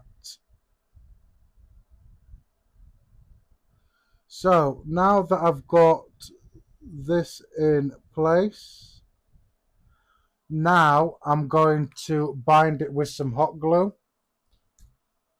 So I'm just going to get rid of that back in there. So some hot glue, simple, just some glue sticks that would go in a glue gun is all I'm going to be using. And this is just to give me some extra protection. There's no right or wrong way to how much hot glue that you need to use. You just use what is comfortable for you.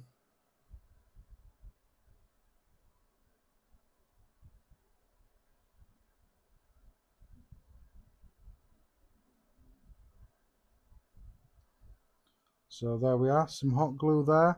And then all I'm going to do is I'm just going to hit it with a bit of heat, just so that it melts into that wire and just helps with the binding of the wire.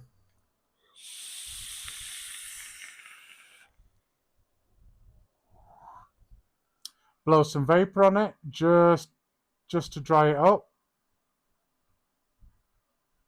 and I probably will hit it with some more glue.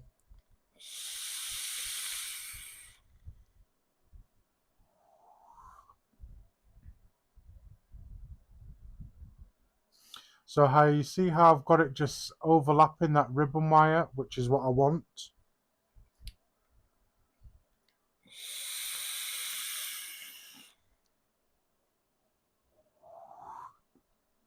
And I want that to be completely solid as well.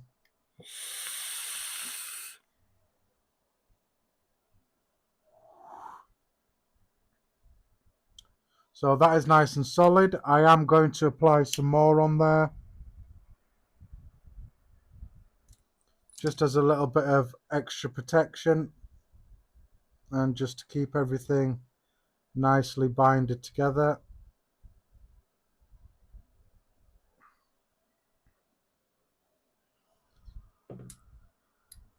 And again, I'm just going to hit it with a little bit more heat just to help it get in there.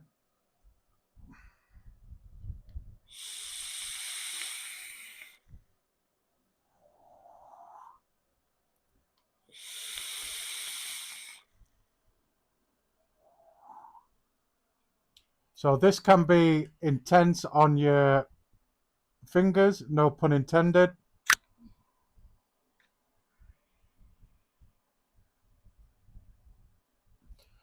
Gaming vapor, I have been extremely busy, more busy than I thought I was going to be.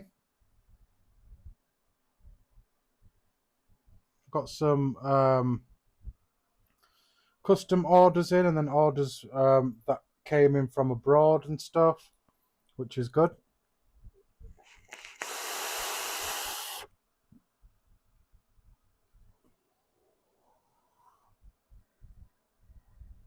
So that's now hard and more or less set. So like I say, I'm not going to run my fingers. I'm just going to be very, very careful now, just to move it into my other hands.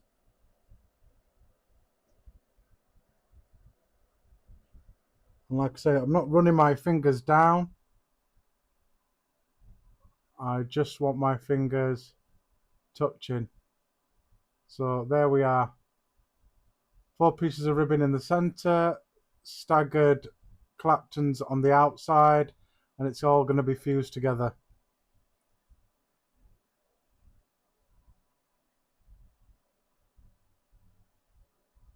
Yeah, very.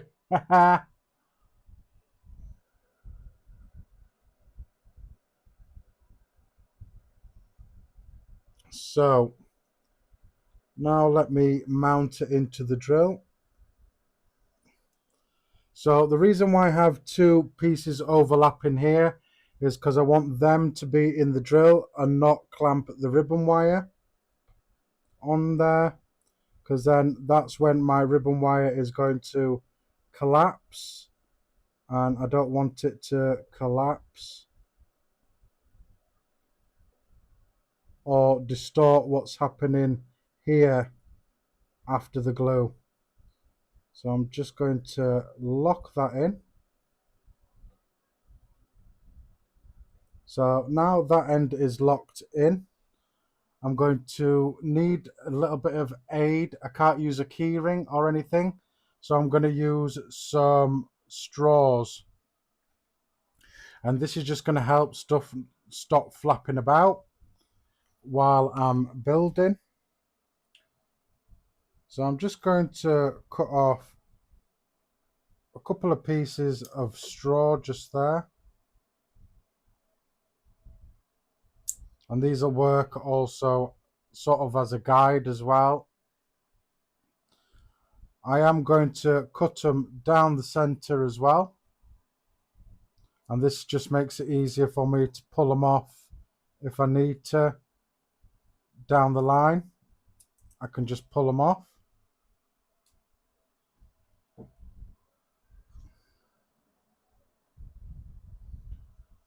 So what I want now is I want to just trim these slightly, because obviously I don't want overlapping my ribbon wire. So I'm just going to very carefully give these a chop.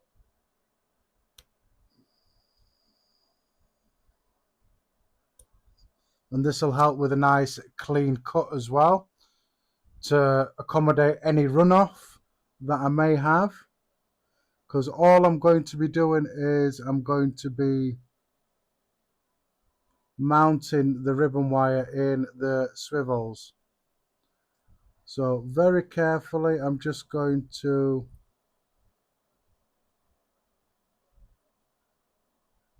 get the straw on there.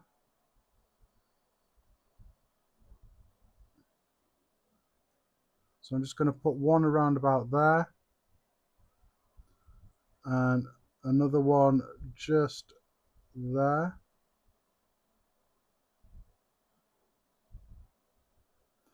So now when I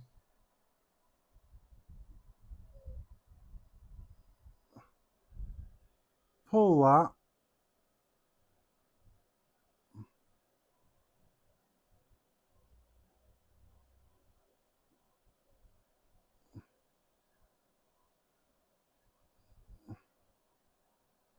so I just want to make sure that that ribbon wire stays where it should do.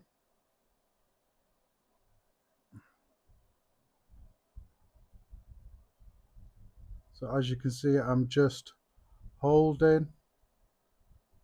I'm not pulling in any way. So very carefully now I'm just going to mount this ribbon wire into my swivel. Very carefully just load it in there.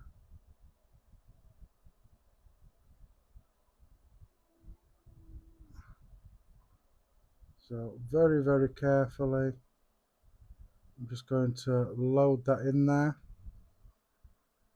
Pull that swivel out a bit, just slightly, just so it makes it easier for me to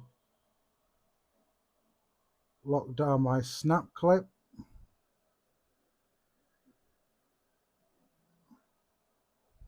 And then I'm just going to move this straw down just slightly like that.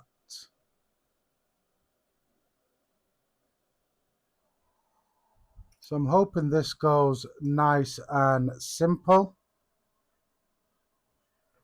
I want a little bit of tension there, but not too much. I still want some movement in there, but I still want plenty of tension in there. I want enough tension to hold it.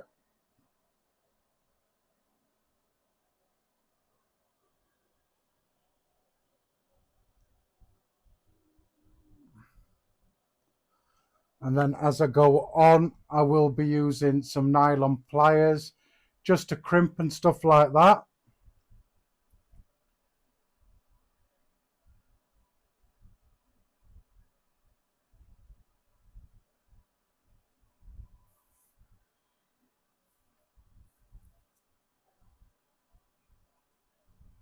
So Vanny, what do you mean by £1 a set?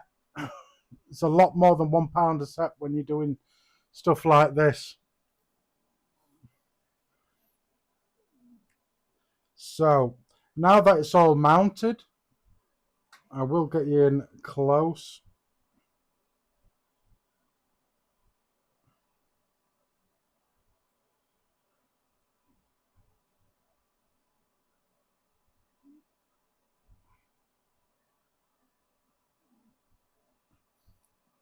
You're only pulling my leg. So there we are, all mounted and clever just there. Can I get that focused in a little bit better maybe?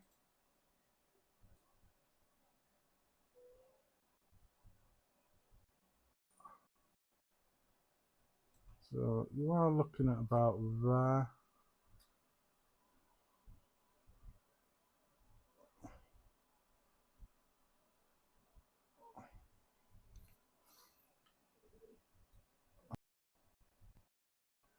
There we are, that's a little bit better.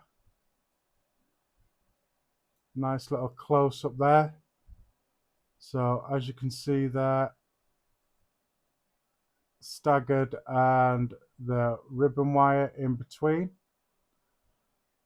Straws just to help keep everything from flapping about, one at each end. So I'm just going to quickly make sure that this spins, which it does.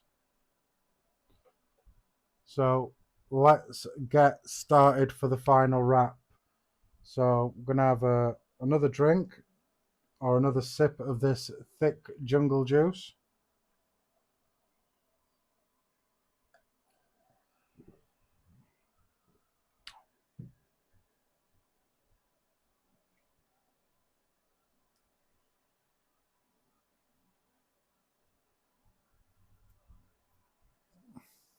Oh, do we?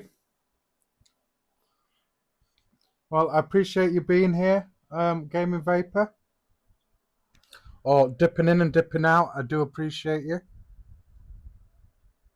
So what I'm going to do now is obviously I'm going to mount my wire. I know you can't see this part here because of the chat, but that's where I'm going to start my wire, or it's where I'm going to clamp my wire in, or get my wire going just here.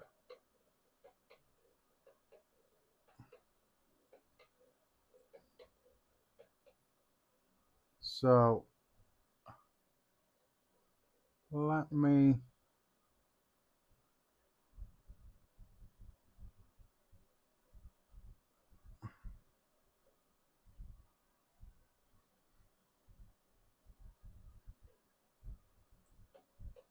so I'm just going to finger do a couple of wraps, just like that.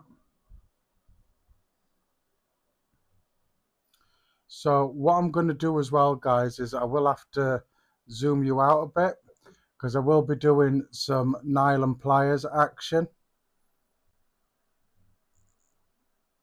And obviously I'm going to need that little bit of extra room.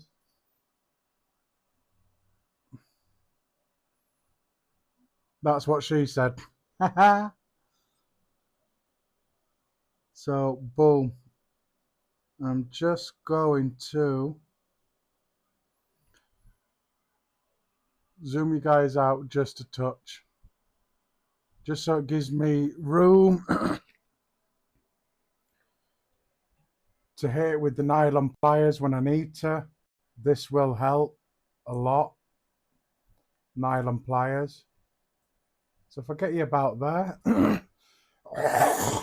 Excuse me. So again, I'm going to be using this to stick in the center because just so it moves nice and lightly.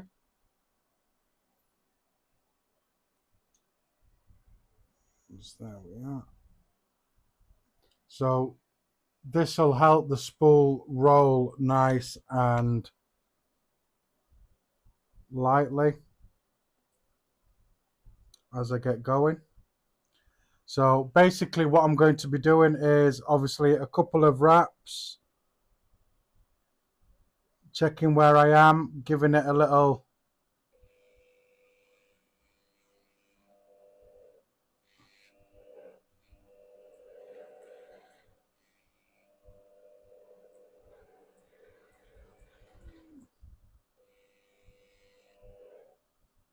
checking on it, giving it a little clamp when I need to, because I don't want the frames to buckle on me or go over.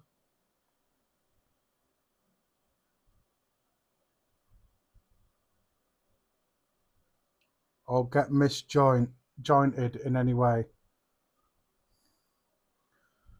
So this part is the long part of the build.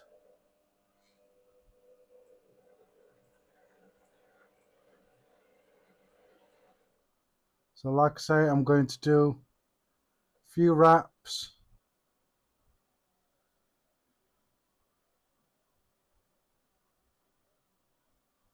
Hit it with the nylon pliers. And this will also straighten out wire that it's going to feed to as well.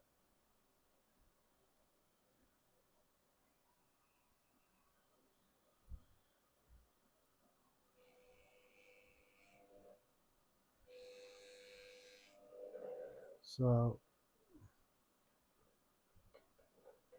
making sure I'm not overlapping, which I was.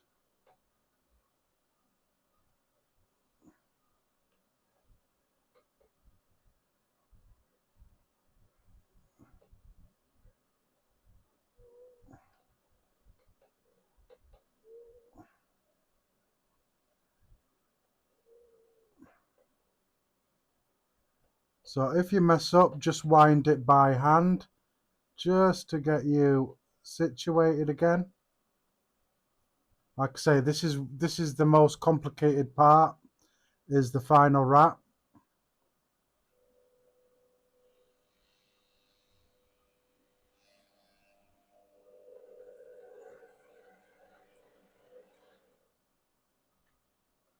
So again, keeping an eye on that wire, because I want the ribbon wire to stay nice and straight. I don't want it folding over in any way. So like I say, this will take time.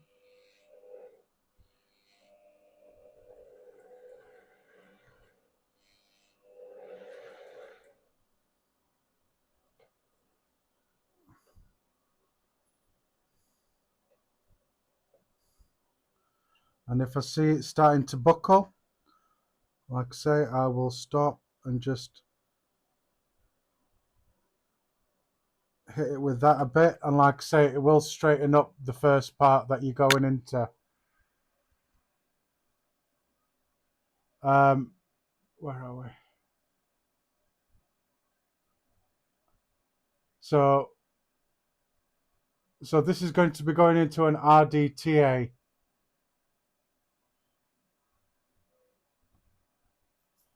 So this is an SS. So Mr. Intense, this is an SSFC.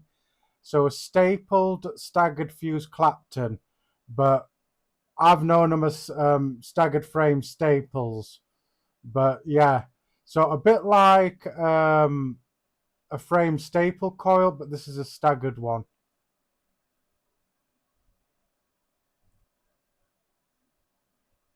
So this is an SSFC.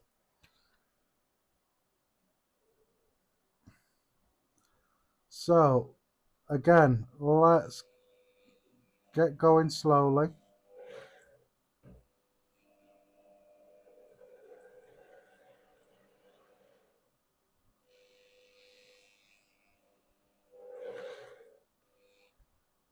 So there, I'm getting a little bit of overlap in there, which I don't want it to do. So again, just straighten up as you go along. Do a few wraps, straighten up.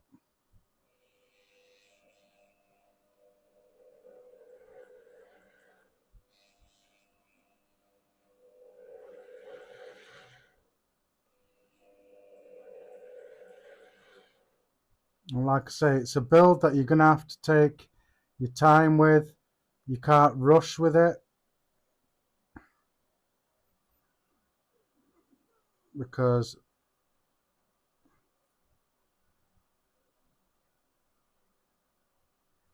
patience is what gets the job done. Just give it a little pinch like that.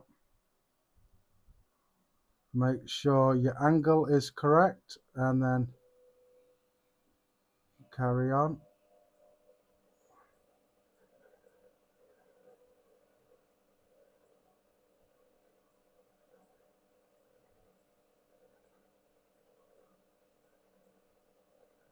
So do so many wraps, and then just give it a little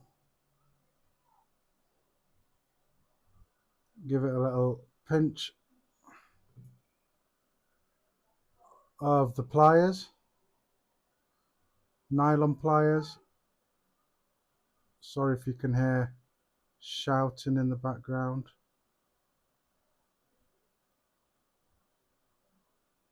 There we are.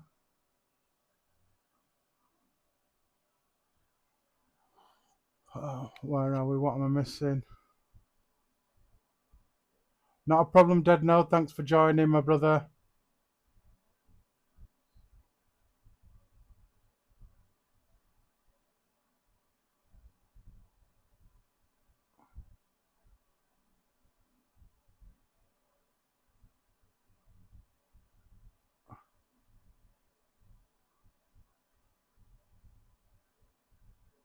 Yeah, Stags are really, really nice coils, Gaming Vapor.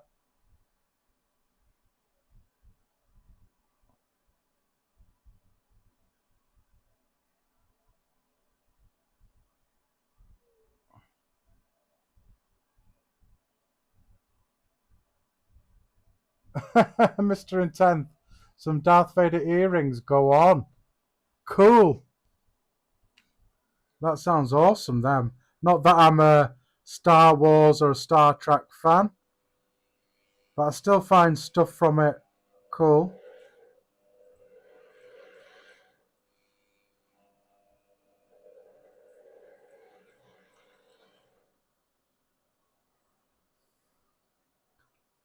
You'll have to forgive me if I miss any chat, guys, as I'm concentrating on getting these wraps nice and situated. just so this build doesn't go tits up. Like I say, it's a very time consuming build.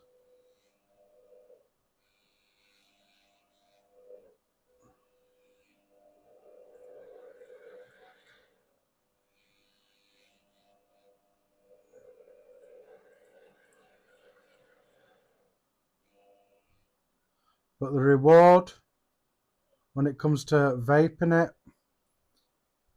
will be perfect. So let me just readjust that. And as you can see there's a bit of folding just there. Hence why I use the nylon pliers just to help. Give it that little bit of a pinch.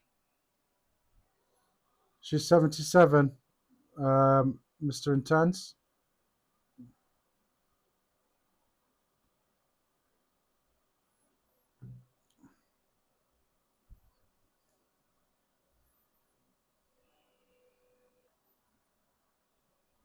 So again, just get your angle situated.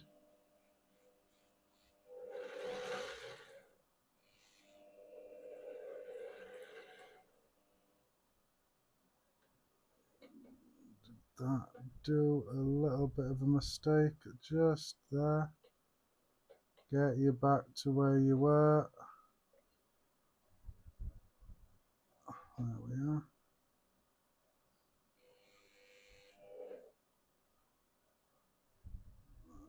So something going on there. There we are.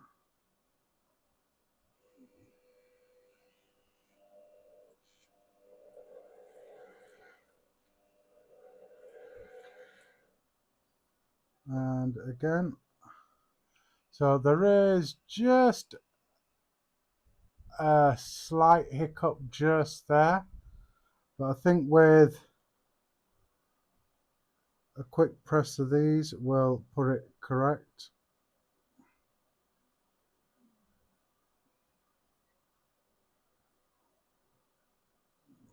There we are.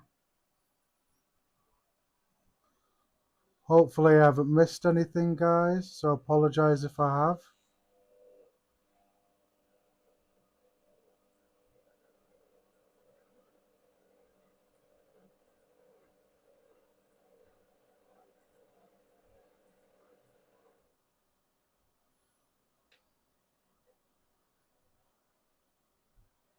And again, just give it a nice little pinch.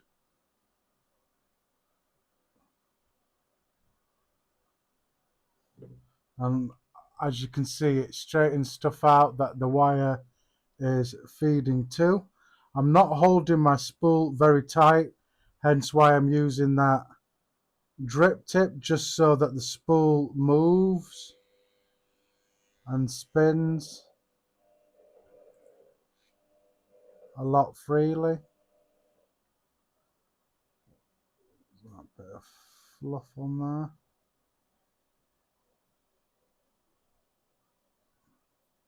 Just get rid of that.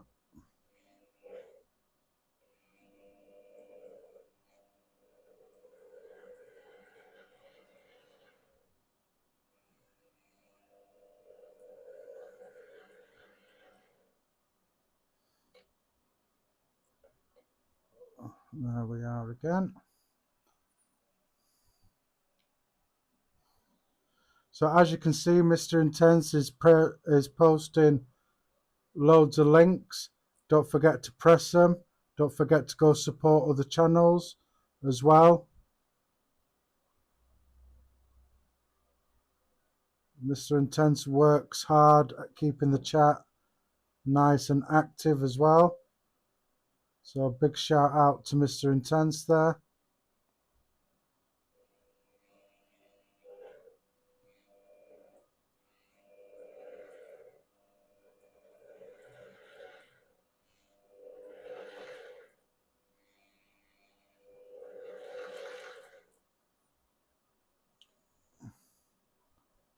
And also being patient also helps.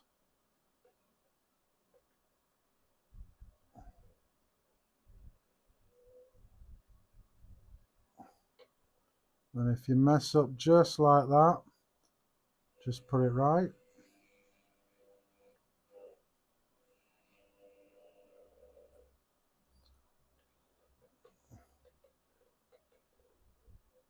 Which I have there. Perfect. So I think that calls for a pinch.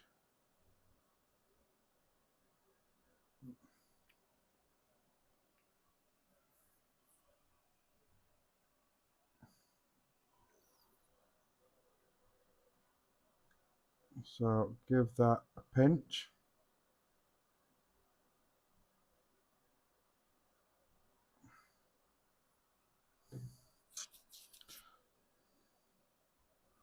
So I know this part can be agonizing to watch.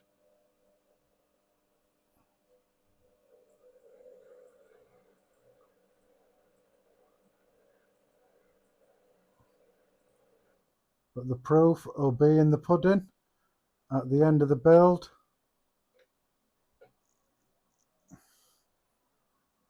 And plus I want a build that goes perfect on one of my lives. Especially when I'm not on video. I can do these fairly easy and not make many mistakes, or any mistakes if that.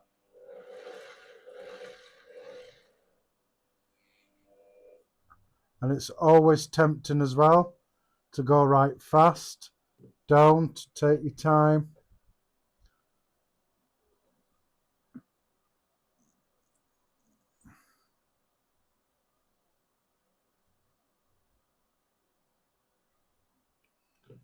Like that. A little pinch just to keep everything nicely going.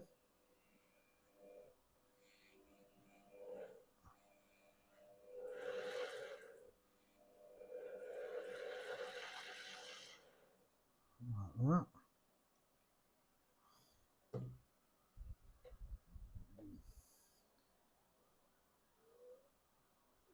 Give this another pinch. Because your staggered frames can easily fold over and mess up, hence why I stop and start a lot just to make sure. Move you along a bit.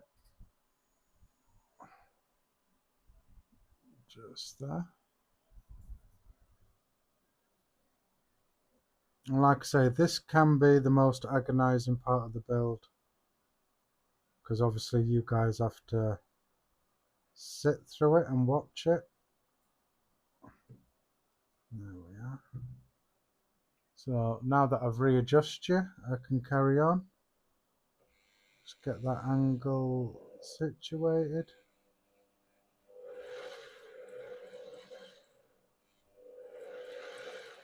Right, and I've messed up just that. So when you mess up at a time like this and you've got slightly bent wire, this is when I will start doing it manually, just to get rid of that wire, or get that bent wire out the way, because I don't want it causing any issues if I just do it with the drill. So very slowly, just until I pass that bit of damaged wire where I went wrong, going too fast and having my angle completely wrong. So like I say, once I get past that damaged bit of wire, I will stop doing it by hand, which is about there. Give it a pinch.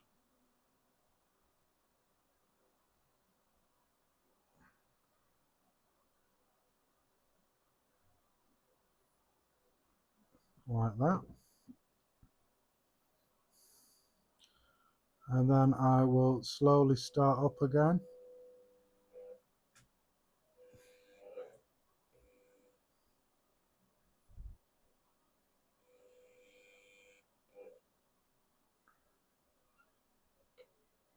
So I have got that angle just slightly wrong. Just there.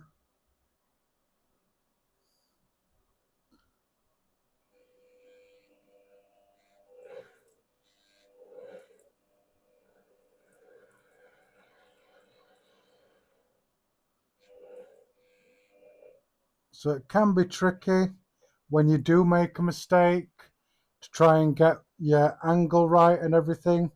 Just take your time, persevere, and you will get there. Trust me. Try not to give up. We all make mistakes. It's just part of the learning process, guys.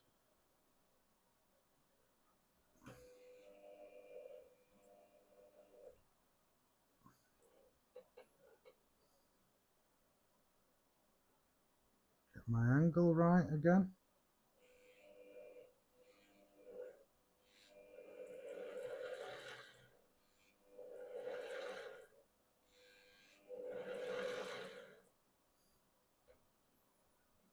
Get going again.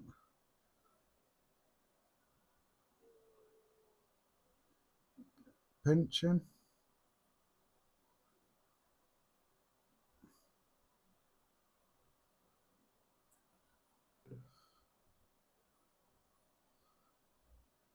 So again, get going just slowly.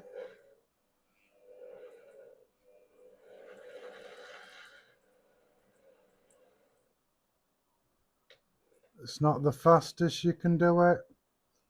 It's just achieving that goal of getting that build sorted and recovering from any situations that you get yourself into.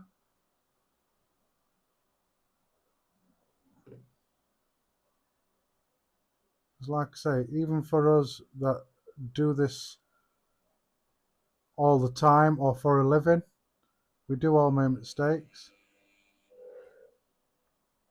Angle is slightly off every time I start back up. There we are.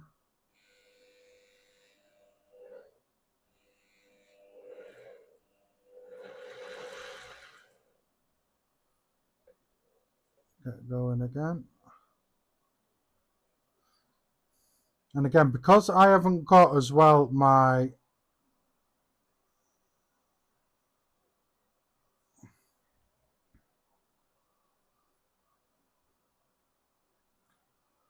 staggered frames mounted as well, which is not what I want. I want it to move freely.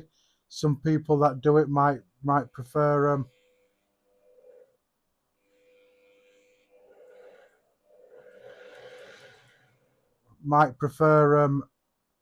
tethered down. I don't. So I've made a mistake just there. And then by hand, I'm just going to get this back to where it was.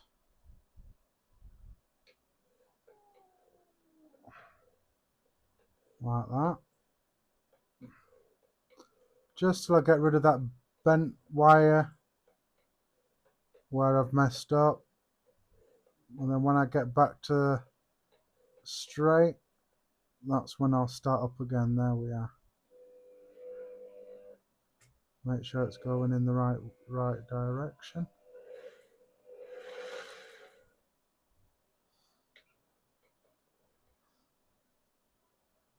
There we are.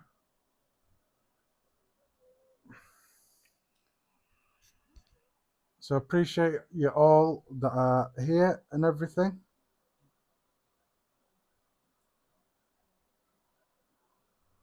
Slightly more intricate build this time around. But that's the fun about it. Let's have a vape.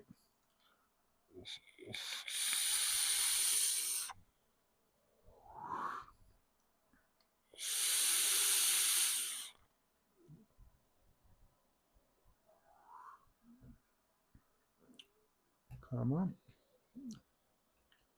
There we are. So let's get going again.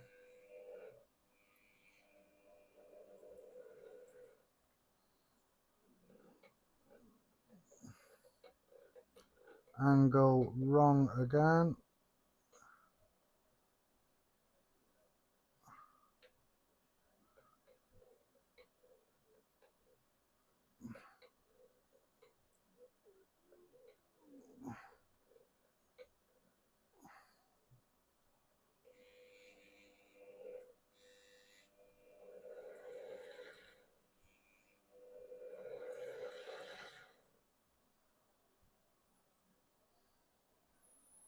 There we are. Sorry there's not much of me talking, guys.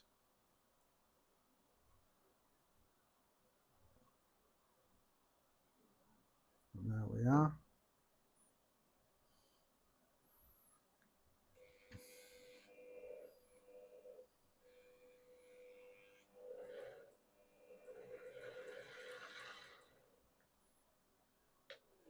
And again.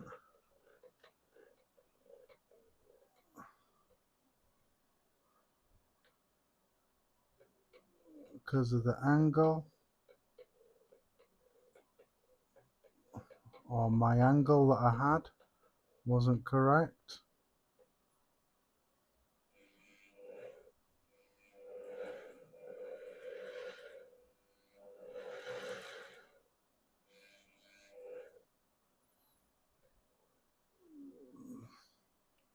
So there we are again. Give it a little pinch.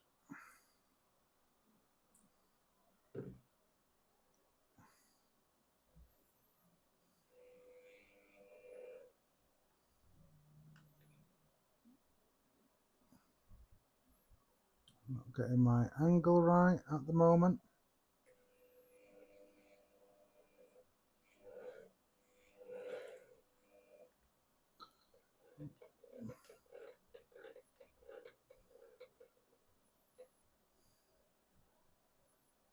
Come on, play ball.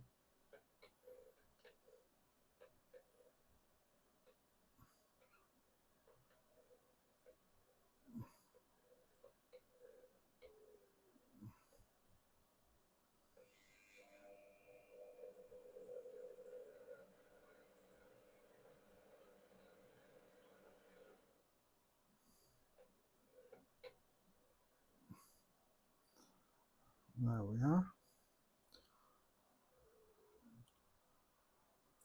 Get another pinch going there.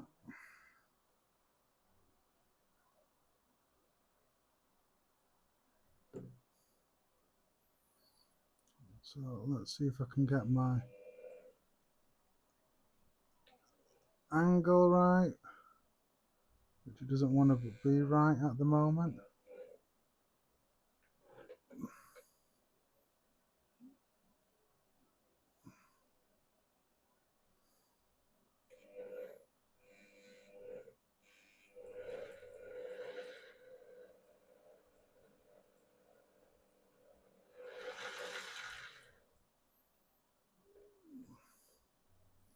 There we are. And again, a pinch helps, or it helps me get this right.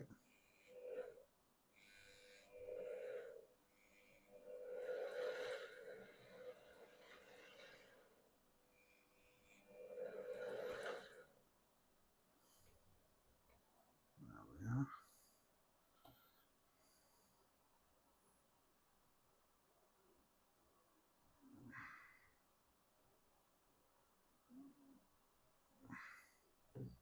This should be an extremely nice coil when done.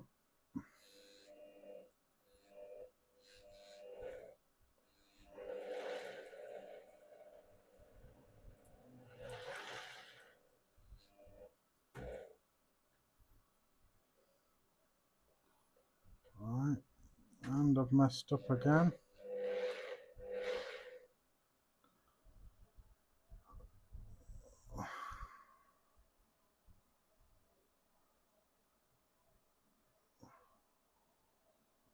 to make sure.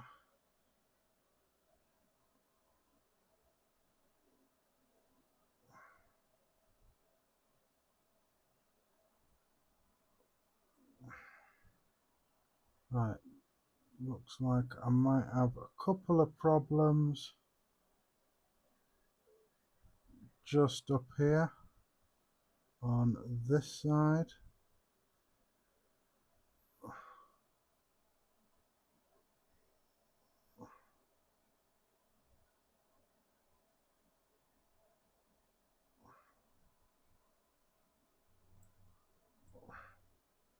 There we are.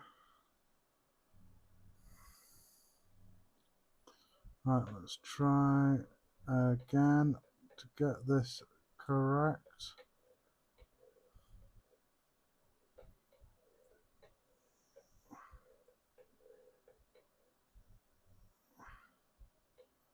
So what I'm going to do here is just give it a pinch.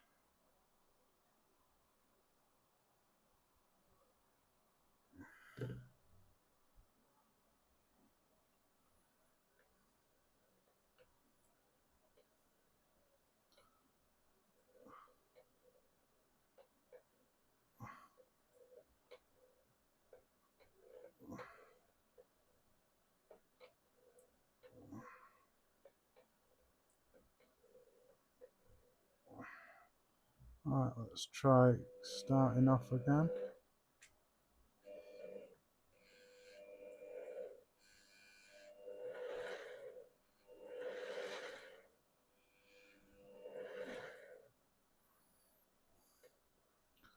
So what I needed to do at this opposite end here is just pull the wire just a little bit, because it was getting stuck on the runoff, and runoff is a bit of the staggered coming off the end of the wire at the end, just here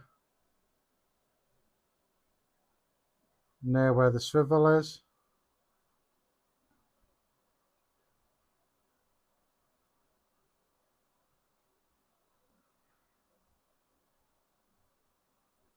Which created that bit of a mistake just there that was able to clear up. So let's carry on.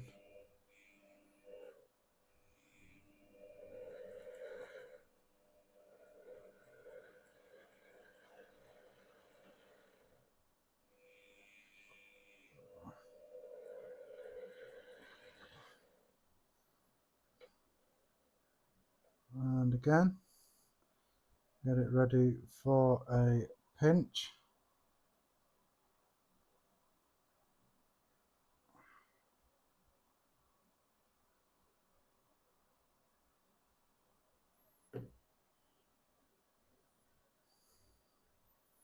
Carry on.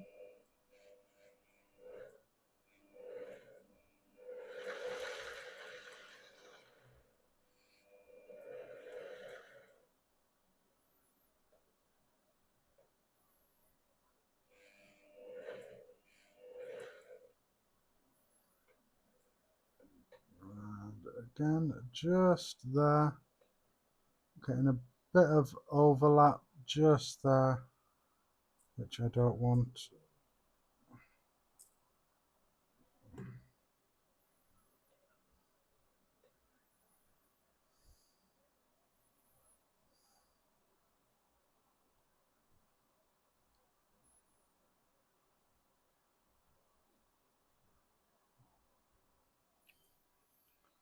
So appreciate you all.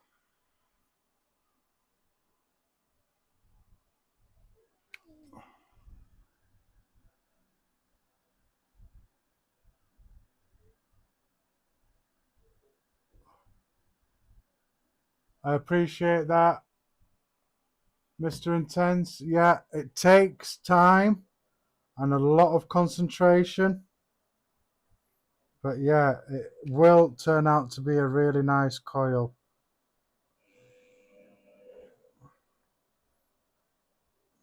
Because I nudged that had to mess up on me, didn't it?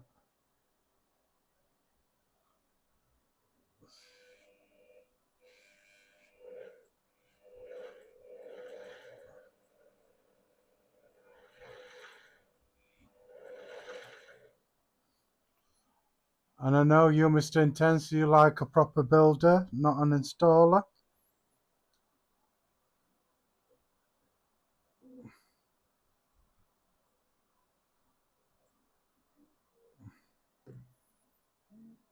There we are. So I'm just going to move this over here just so I can adjust the camera a bit. Let's move you across.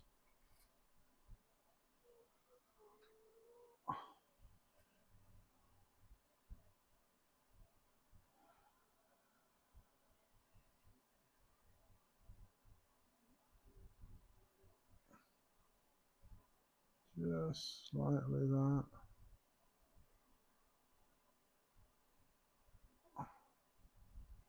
There we are. So I'm just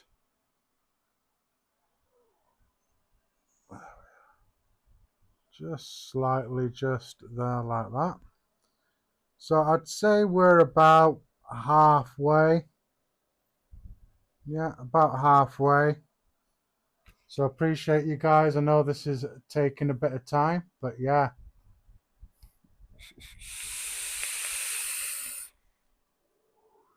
Did you like that, Mr. Intense? Installers?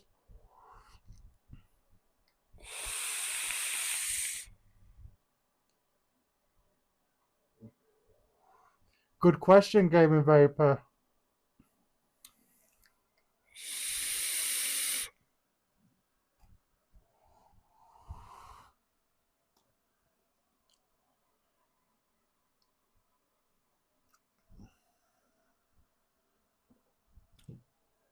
Quick drink, quick refresh.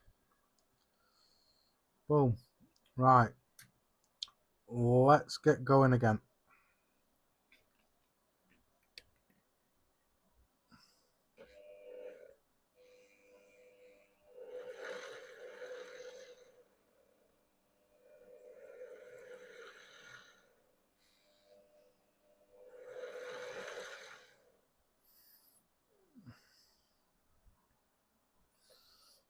There we go. And again, get in there with a pinch.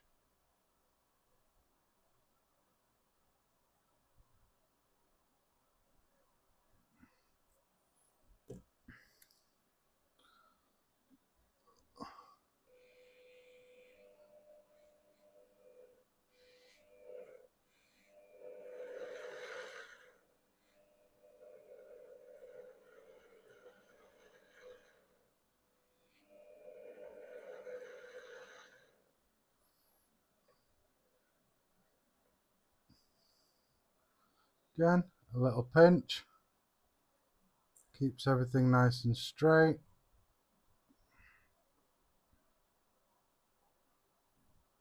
And it helps also put the wire that's feeding up to the wrap nice and straight as well.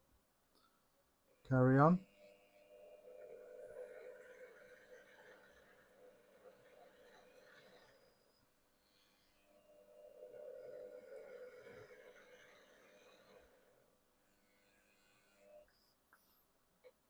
And again, time for a little pinch.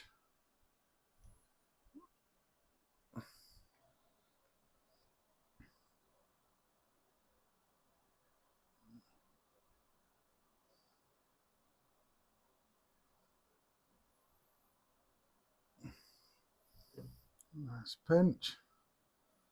And again, get going.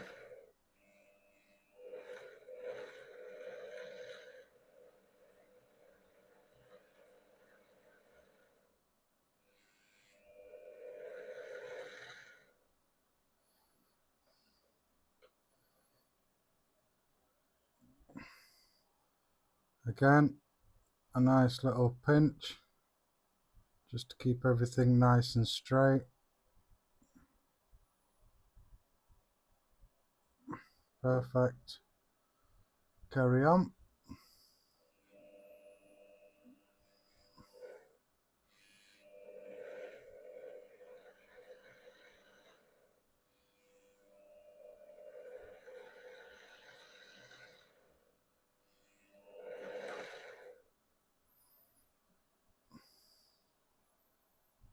Again, nice little pinch.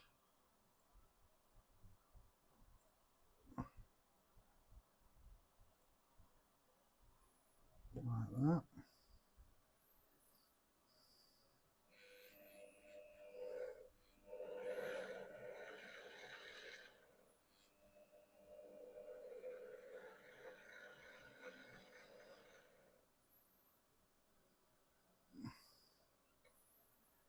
Again, pinch. Don't forget to pinch.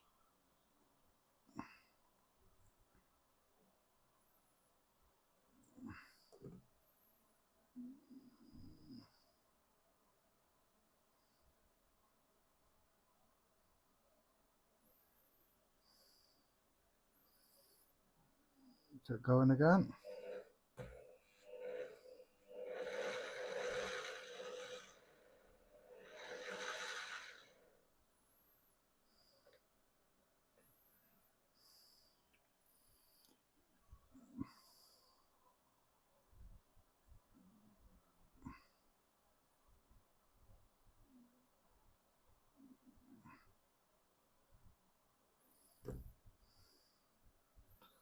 There we are, get going again.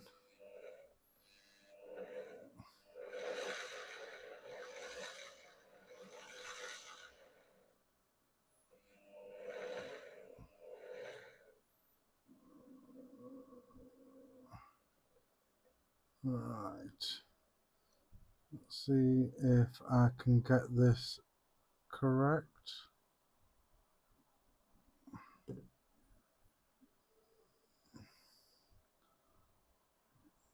Right, so I have messed up just slightly. So what I'm going to do is very carefully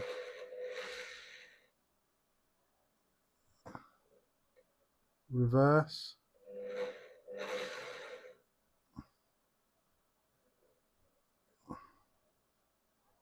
Is that where I went wrong?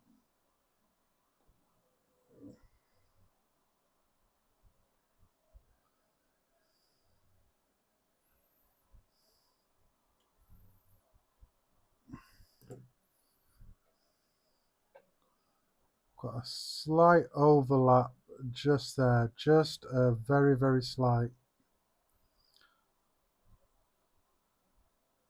Can I make that better? Like flattening out that.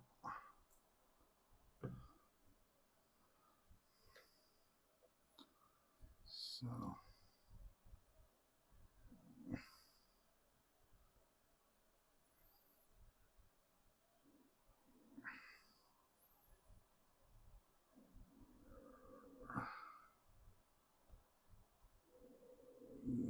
there we are. So very carefully now I'm just going to hand wind the bit that I had to do to undo to correct what I did wrong.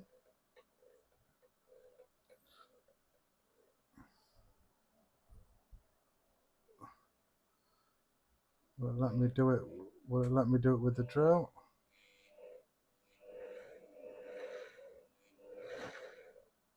Like that. Just a couple of turns at a time.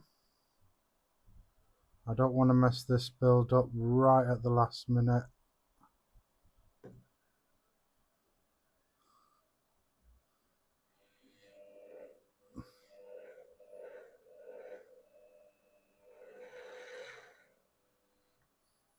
Like that.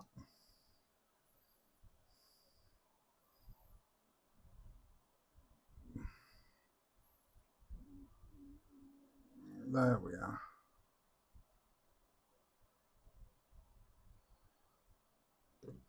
Luckily I recovered perfectly well with that.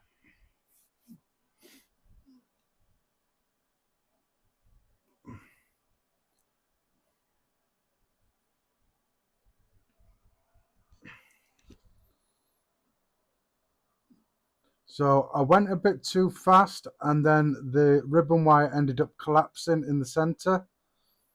So like I said, I've just very, very carefully unwound it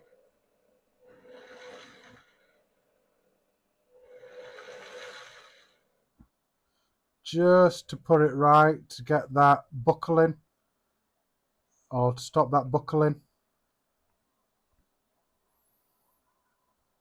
and recovered. I just unwound it,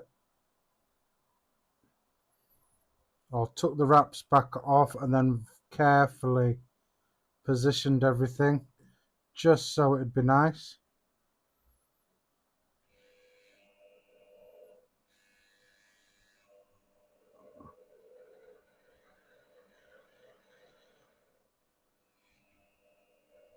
This is why positioning, how you hold your spool and stuff like that all comes into play.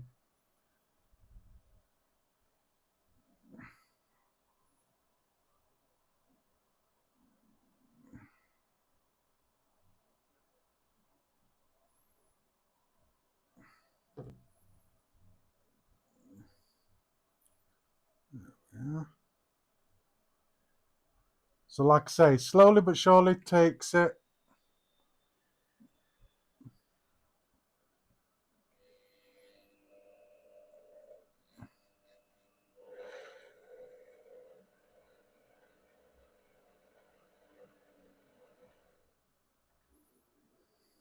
Like that. Another, give it a little pinch as you go along.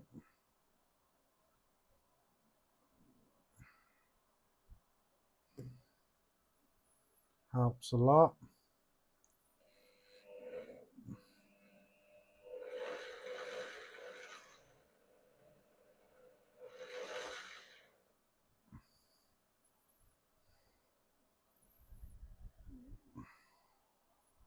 Give it a pinch.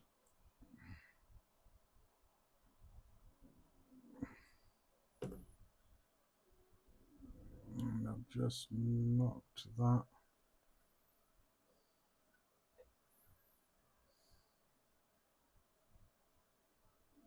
There we are, that's a lot better.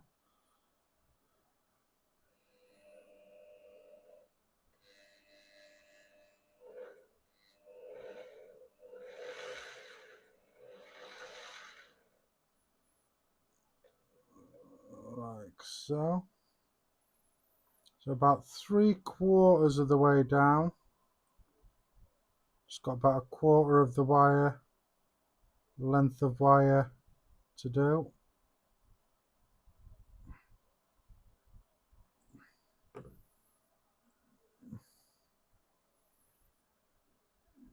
Which is good. So far so good.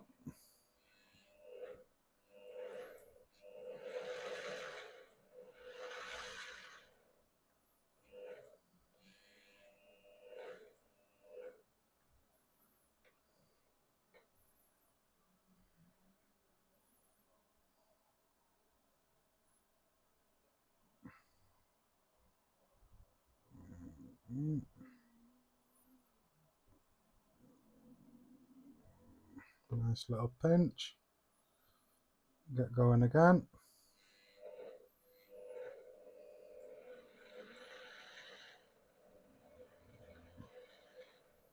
Once you get into that groove, you should be good. Don't you dare buckle on me. That's perfect.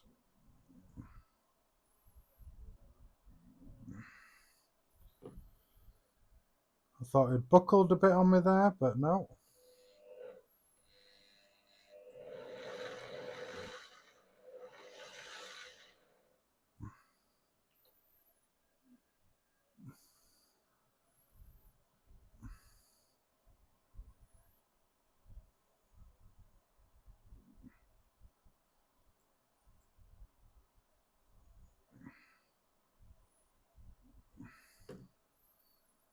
Boom, we're getting there, guys. We're getting there, slowly but surely.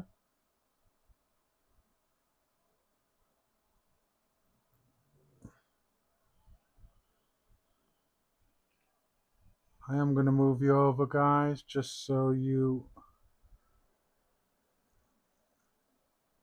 still see what I'm doing.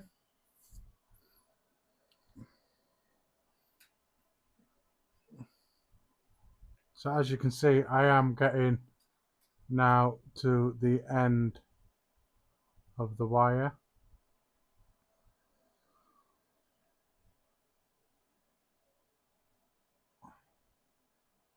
Perfect. Can I get this just a little bit better?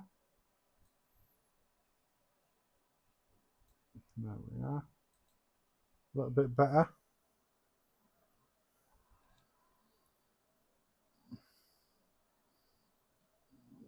Move that out of the way so it doesn't distract me.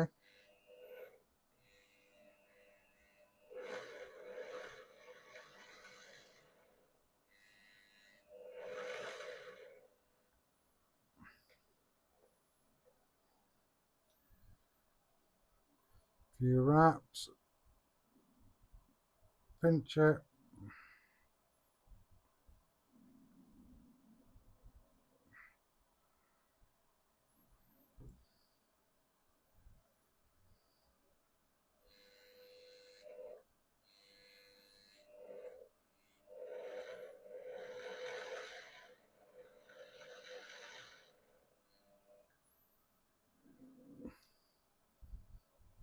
And there. Just give it a pinch.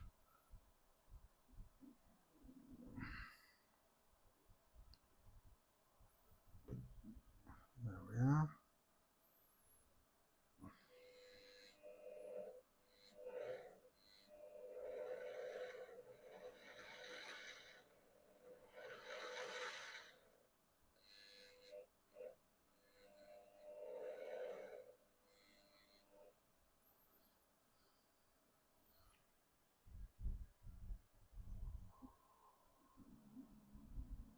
Good to see you all chatting in the comment section. I appreciate it just while I'm doing this, and like I say, I hope I'm not missing anything that you're asking me. If you have asked me anything, just leave it until I'm paying attention, then ask a few more questions if need be.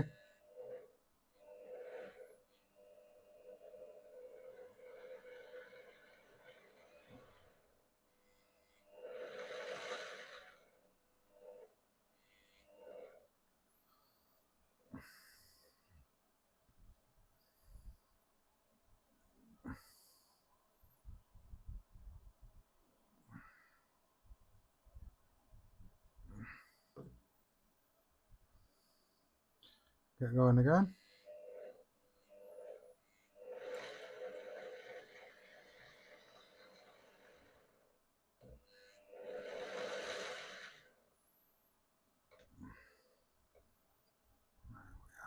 And this is what I say, guys, if your prep work is bang on, and that is just having everything situated right, like my ribbon wire straight between my frames, obviously the spacing in my staggered frames all play a part to basically this part that I'm doing now, the final wrap.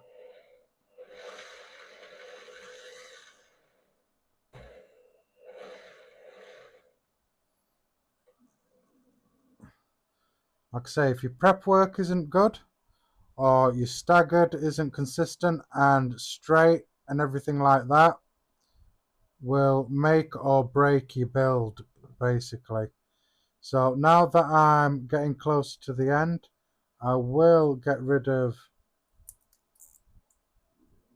this one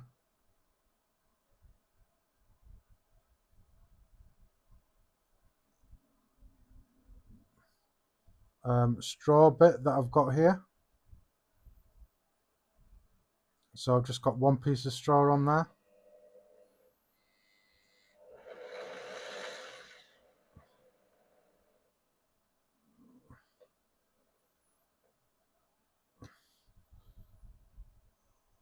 And then again, give it a pinch.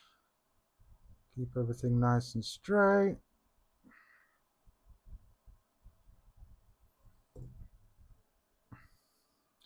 Carry on.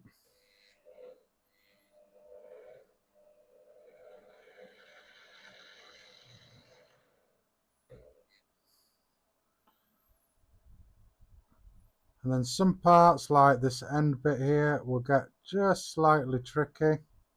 Just take your time, like that.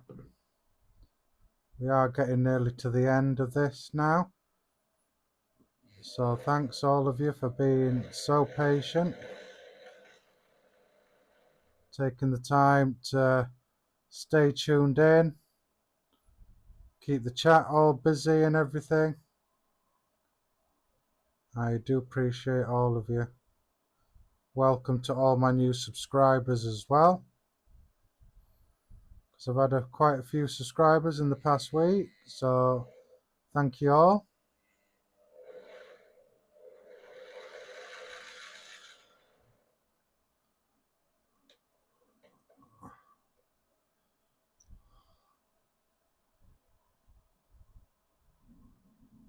Pinch.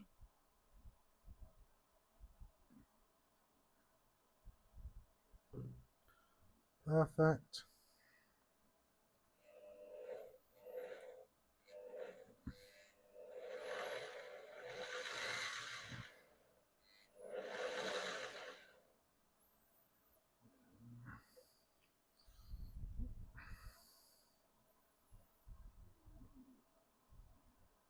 Not gonna work.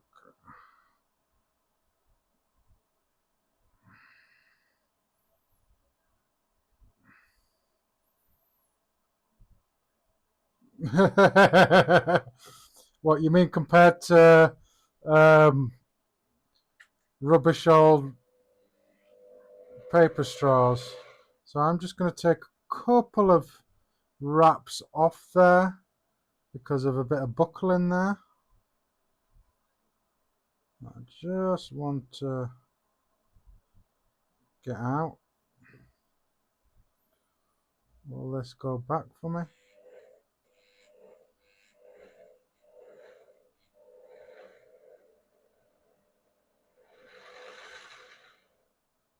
And again.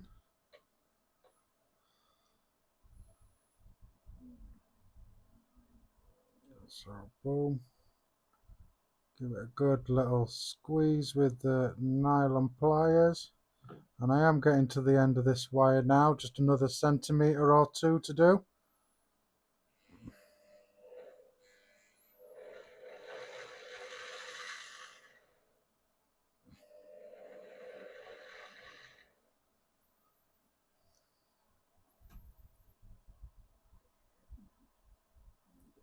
Pinch,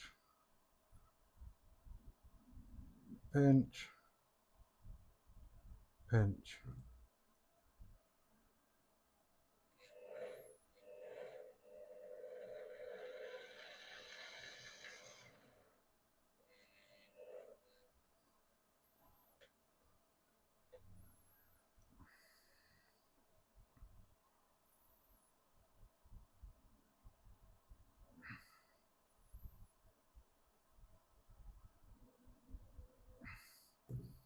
There we are. Nearly to the end, guys. Nearly to the end. Thanks for being so patient and sticking with the video. I appreciate each and every one of you.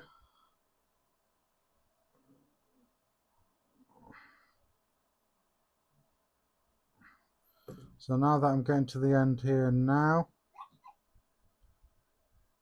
I will pull off this last straw here.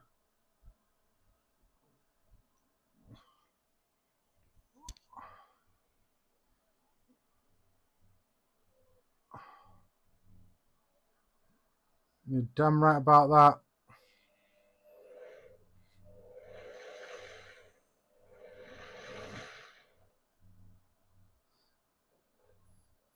So very carefully.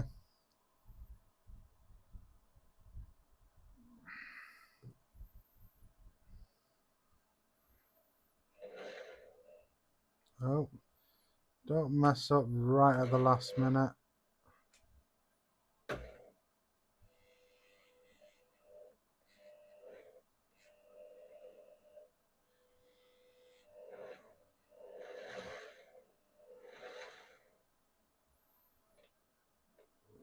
So more or less at the end of this wire, guys.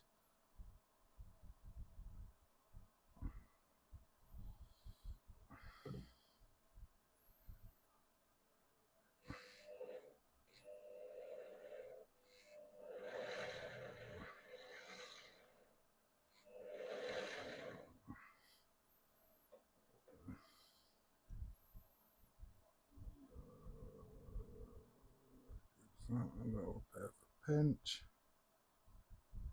proper pinch.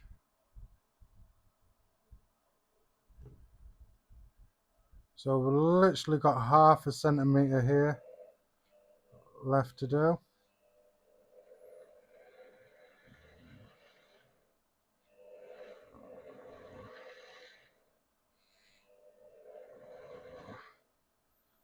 And there we are, guys. That is the build done.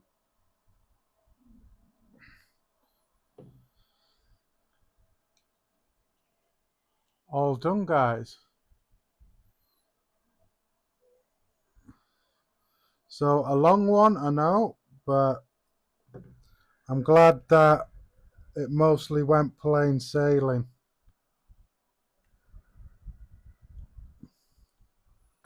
So what I'm just going to do here, just give it a little squeeze just there to lock it off. Everything's looking good as it should. Right, guys, I'll get you a nice up close of these, of this wire, should I say.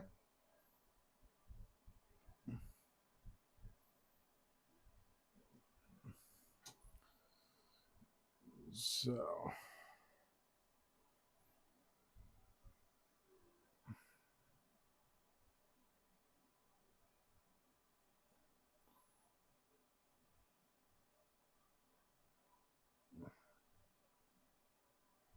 yeah.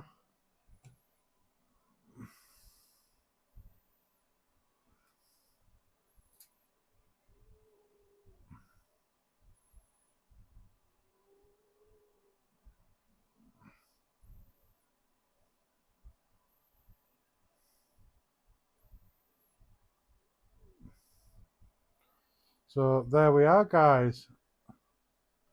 There's a nice little close-up with the lens. Can I make that even better? So no, about there was fine.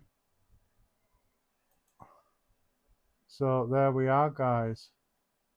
A four ply staple staggered fuse Clapton, or if you're me and know them by a different name like staggered frame staples, we've got a 4-ply of staggered frame stapled. I appreciate that, Gaming Vapor.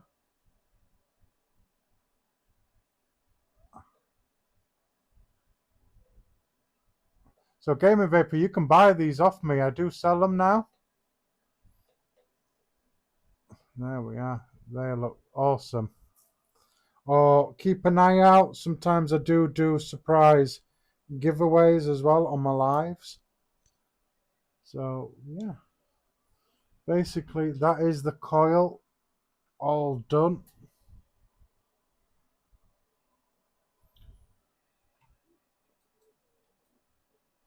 Boom. And that's that, guys. Don't need that. I don't need that wire anymore. Boom. Right, so let me cut this. So I'm gonna cut just about there.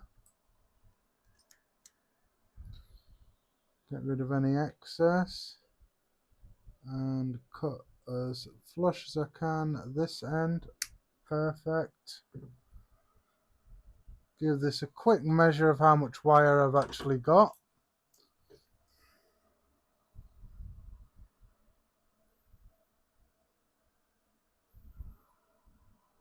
Yeah, that's perfect. So what I want to do now to make it just slightly pretty, I'm just going to roll over it with something hard. Now, I normally do use my pasta machine. As a matter of fact, I will use my pasta machine. But I do that just to make everything look a bit more pretty and more uniformed. So let me get rid of that. So I know not everybody will have a pasta machine. If you've got something hard, just put it on something flat and roll it. In fact, I'll just do it like that because not everybody's got a pasta machine. So there's no point in me showing this way if nobody else can do it. I don't want people thinking, oh, well, I ain't got a machine like that to do it.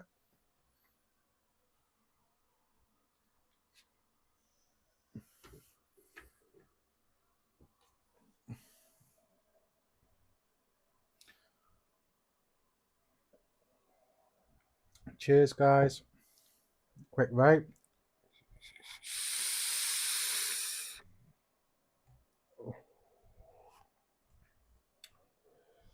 So I'm just going to tidy up just a little bit. Get that.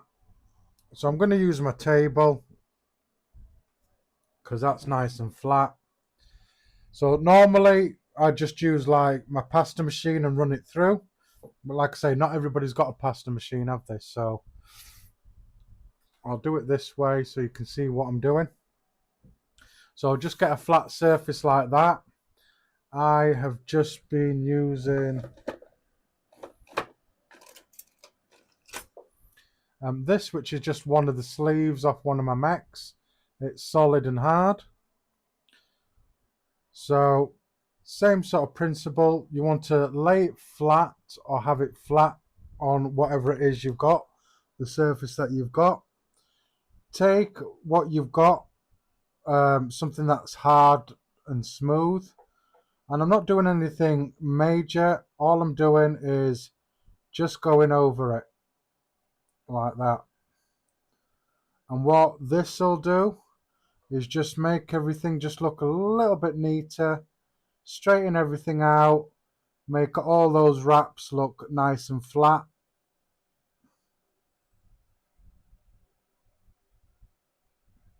Like that. So you don't have to do anything crazy. You just got to do that. And then what I'll do is on the opposite side, I'll do exactly the same. Where I'll just carefully just run over it like that.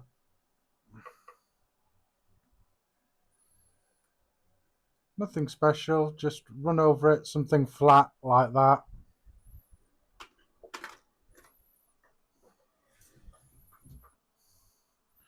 Which then will,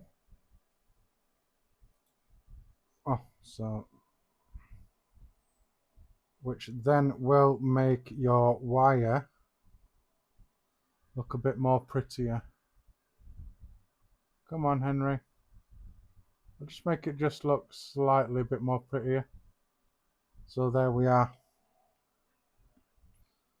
So now that that's out the way, so I'm going to put you there.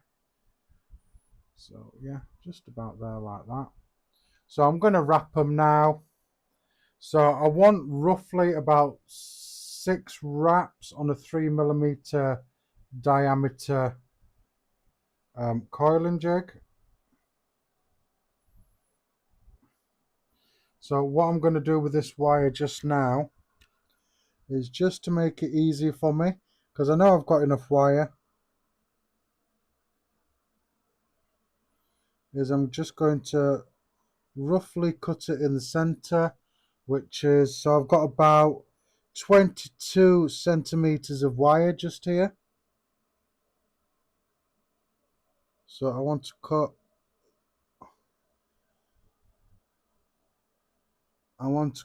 at the 11 centimeter mark. just to cut so I've got 2 strands of wire the same length, just like that, just to make it easier.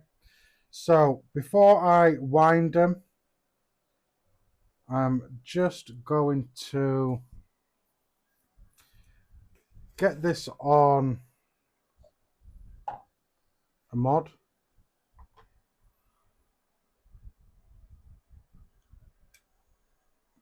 Just so I can use it for reference. I'm gonna pull it off the tank part just to make it a little bit easier. And I'll get a bit more of a accurate reading as well.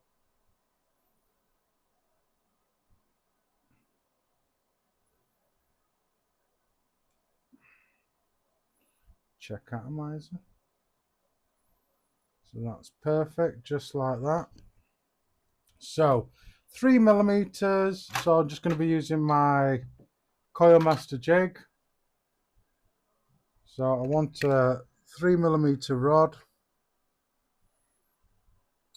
in diameter, which I think will work perfectly for this. Jeevan, thanks for joining, my brother. Not a problem at all, my brother. You did make it. Thanks for joining, my brother. So 3mm in diameter is what I want. So I'm working on the around about the six wrap mark. So holding your wire dead against your coiling jig. First wrap is always your most awkwardest, so get that right. So now you're working with ribbon wire, so you want to wrap the coil very, very slowly, because you're not wrapping flat wire. Well, you are wrapping flat wire, but what I mean is you're not wrapping it at its flattest end around the jig. You're wrapping it on its side around the jig. So give it plenty of time, because you don't want your outer wrap breaking or your ribbon wire in the center collapsing in any way. So like I say, just take your time. Your first wrap is always your awkwardest wrap. So take your time, get it in nice and tight. If you have to overlap slightly just to get it nice and straight, overlap.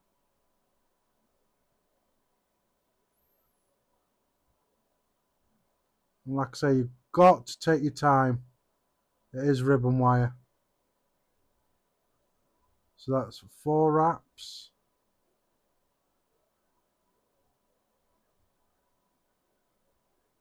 1, 2, 3, 4, 5 wraps. So let me just check this out for size. 5 wraps. So yeah, a good 6 wrap should do nicely.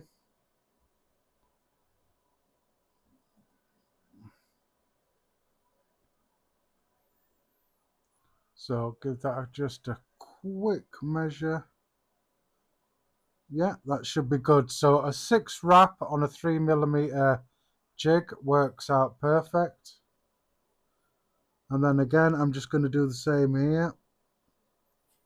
I'm just going to get 6 wraps, making sure my first wrap is nice and secure.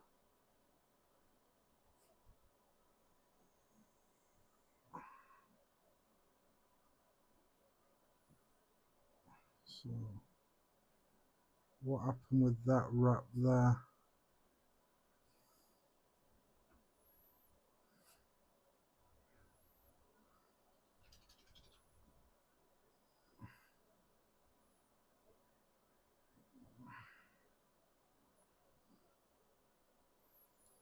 So why is that wrap awkward?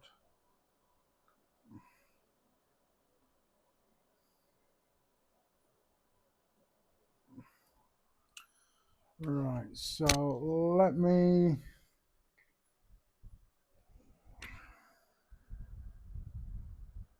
just want to be very, very careful and unwind this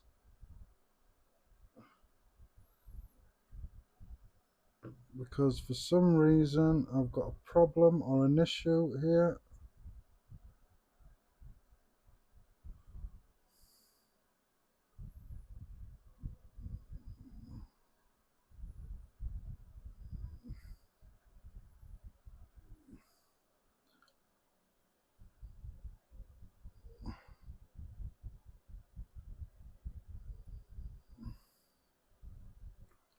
So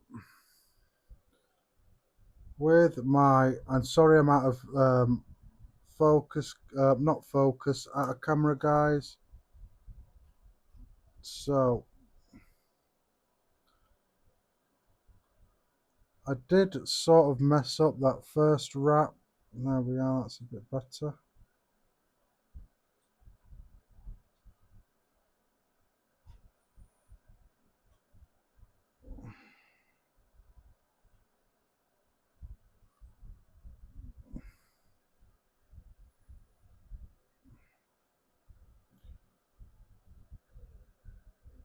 So I'm sorry if I'm out of camera, guys. Camera view, guys. This second wrap of the coil isn't going to plan for some reason.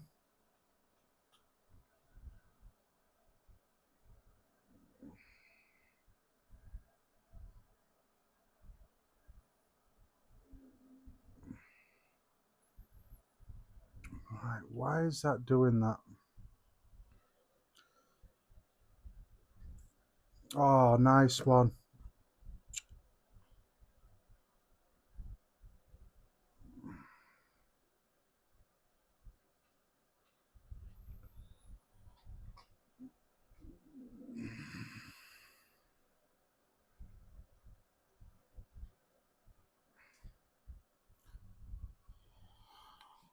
Okay.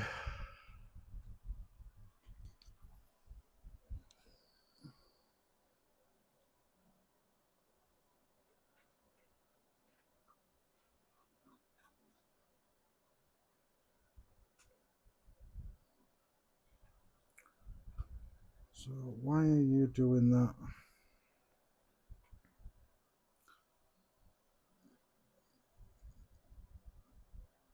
So I want to grab this really, really tight.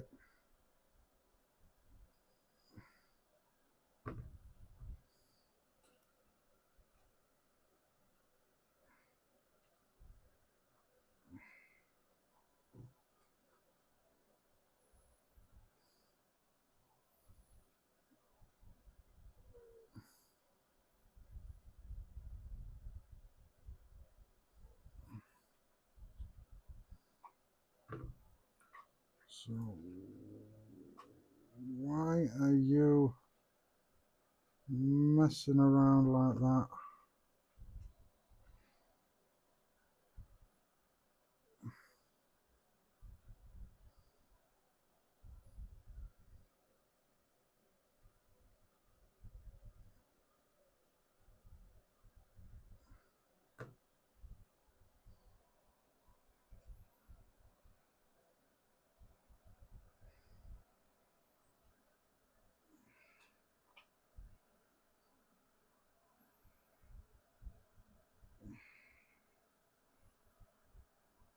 Right, I'm sorry guys, but this second coil is not going to be anything special. 3, 4, 5. I don't know what went on with it. Maybe I wrapped it too quick and it didn't want to play ball for some reason.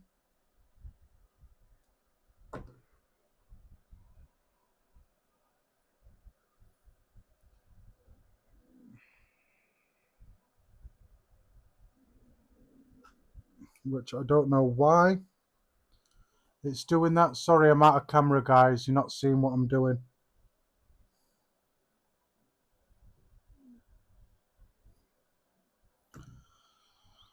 So as you can see there, guys, the wrap didn't come out perfect, but it is me that's vaping it, so it should be all right.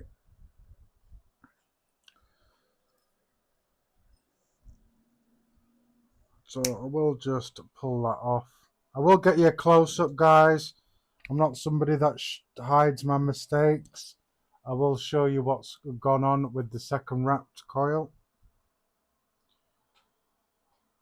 So as you can see, this one came out beautiful. This one, for some reason, came out a little bit wonky. So I'm hoping when I get it into the RDA and give it a bit of a pull and a bit of manipulation, should be good. I'm hoping. Anyway, let's get this built up, and hopefully it's not a complete loss of this build.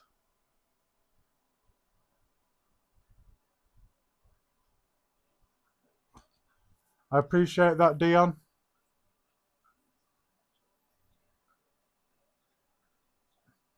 Yeah, definitely. Gaming Vapor, I'd love a build tab. I just don't have the funds for it at the moment, but I would like a Vape Smarter build tab. So let me get these post holes open, ready to receive the coils.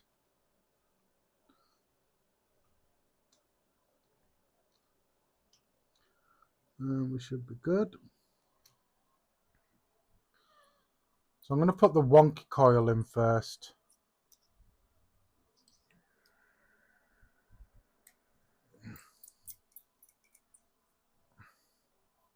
And see if that helps.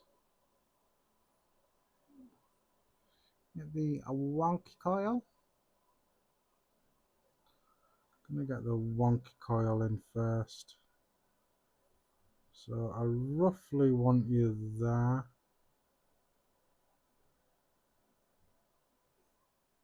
So I roughly want you there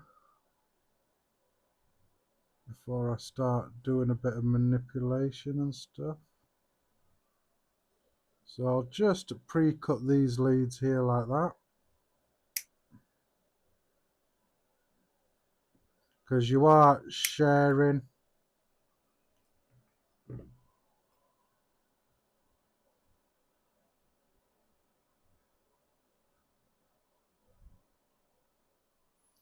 You are sharing these post holes.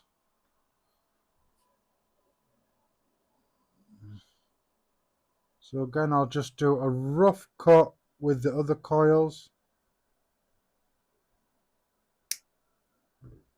with the legs. Sorry guys. So I'm just doing more or less a rough cut with the legs.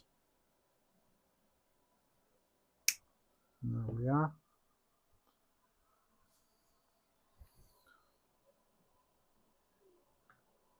So hopefully I'm not going to have any issues mounting these with them sharing the same posts. I'll get it actually in the posts. There we are. And then I'm just going to do the same just with the opposite posts, like that, without losing one of the coils. Oh, nice one.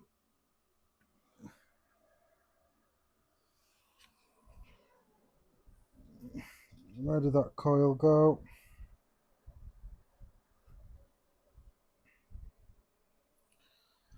Alright guys, give us a second. Where did that coil go? There.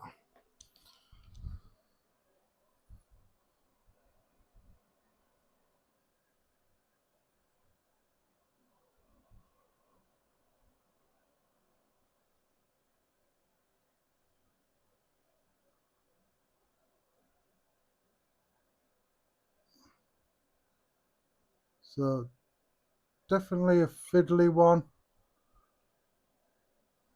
So I'm just going to, well, I was going to gently get it going.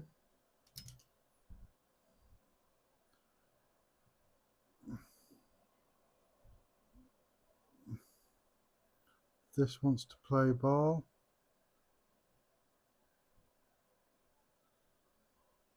Sorry if I'm missing any of the chat.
So sorry that I'm out of camera for you guys. It is just definitely a fiddly one when you're sharing your post holes. So let me start getting this down, but just leave it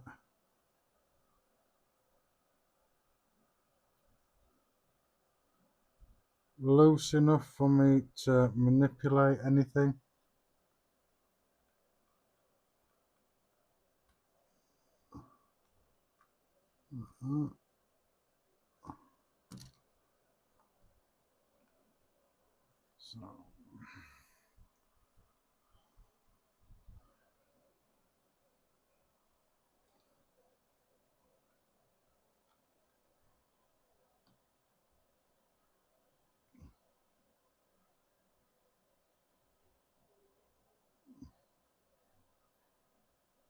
So that is clamped down. Sorry guys.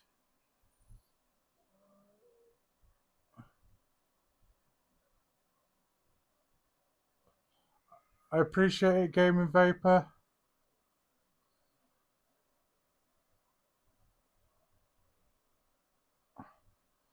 I appreciate that, Gaming Vapor. Yeah, I like to bring something a little bit different.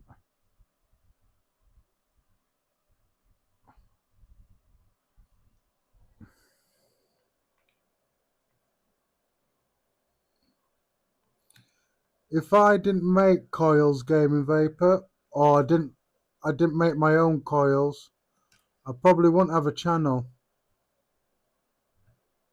Otherwise, I'd just be like any other channel that does vapes, maybe slightly different content because of the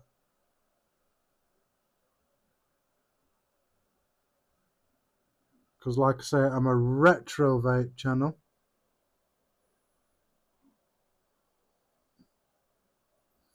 Yeah, one coil does not want to play ball. And that was the one that didn't wrap correctly. So there's definitely a mistake or mistakes with this build. So I'll have one perfect coil and one absolutely shocking coil.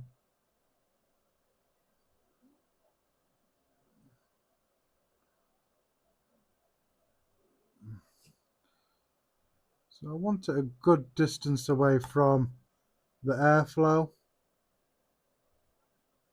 Like that should be about good. And same with this one.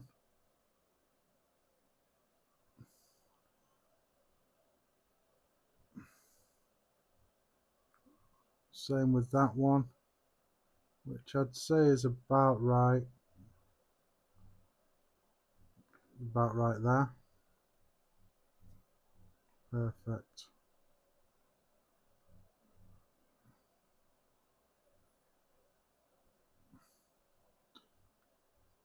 So is this a new coil? Yes.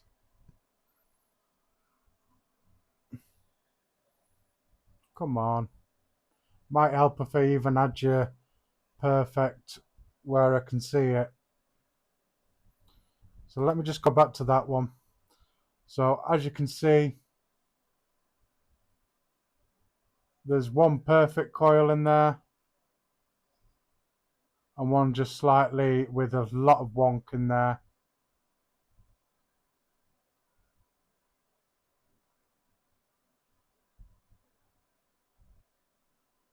I will be doing some hand checks soon after this build. I've got some hand checks for people that are in the Faz's Coil WhatsApp group. So get yourself in there, Gaming Vapor. We do have a nice little chat about old school stuff and mechs and stuff. So we'll get onto some pictures very, very soon from people in the Faz's Coil group. And you can get into that group with the pinned comment in the chat as well. So let's see how these are going to turn out. But we'll see anyway. Right. To say this is a new coil, yes. So standing resistance before firing is a 0.12. I'm going to turn that down because obviously I don't want to be firing it. It's ribbon wire as well, so you want to give that time as well. No, it's a WhatsApp group, my brother. It's a WhatsApp group. So if you've got WhatsApp, just drop in there if you want. You're not obligated to do so, but yeah, there's quite a few of us in there.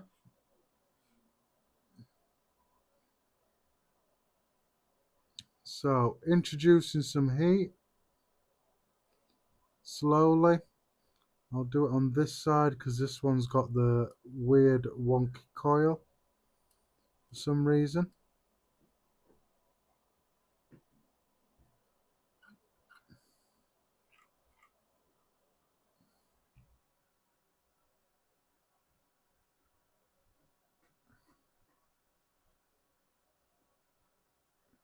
Not a problem, my brother.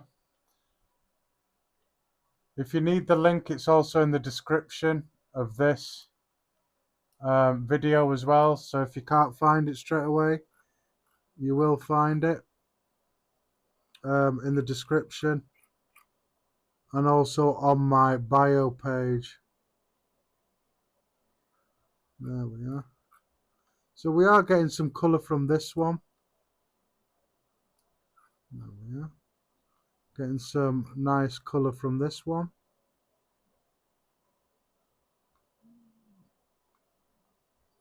There we are. So we are getting some colour from this one, the wonky one as well.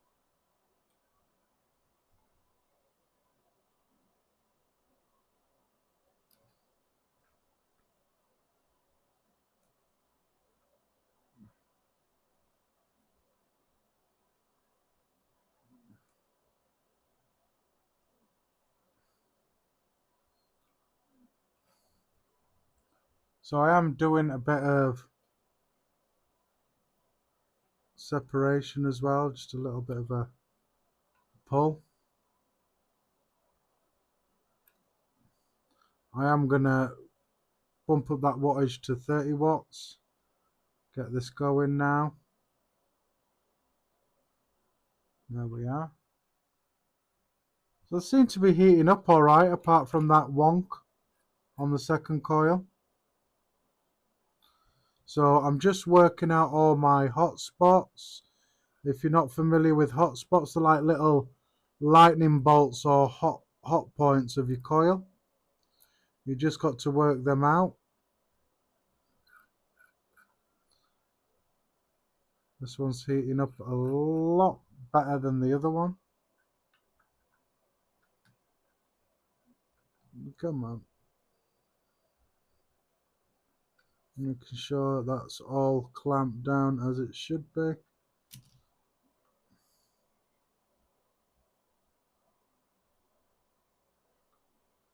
It's looking a bit good. Just going to bump up that wattage a bit more now.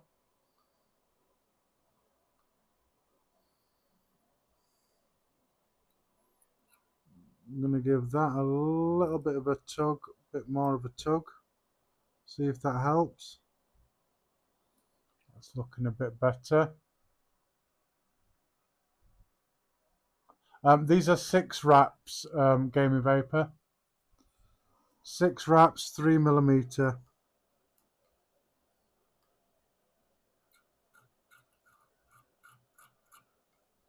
And I think one of the problems this side's a bit messed up is because of the wrap as well.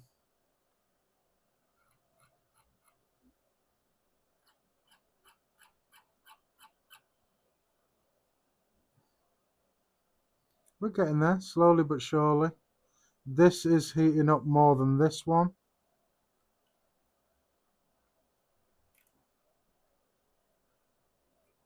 But just fiddle, and then you'll find that they'll soon level out like they are there.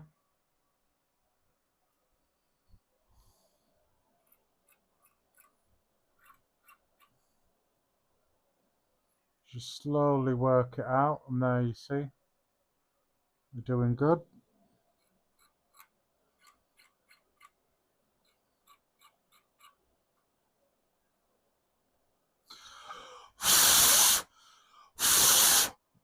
Let's have a look.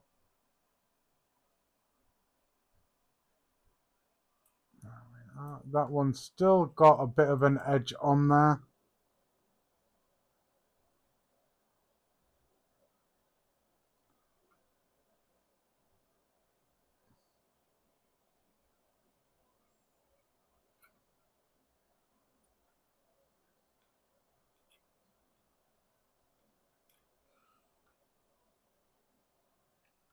There we are. That's a lot better. It's getting there slowly but surely. It's getting there. Looking good. So I'm going to let those cool down just a little bit there.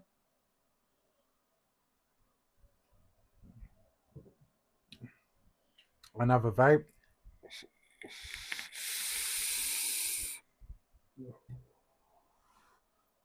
I don't know if having the tank on there makes a difference.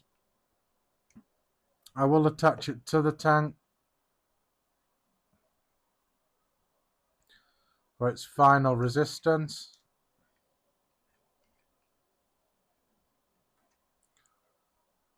Just need that to cool off a little bit. So thanks again to all of you that are still here. So it's normally when I'm doing the call it messes up, not when I'm wrapping it, it messes up. But hopefully that won't be too much of an issue. Bit of Bonzer action, Turnstone.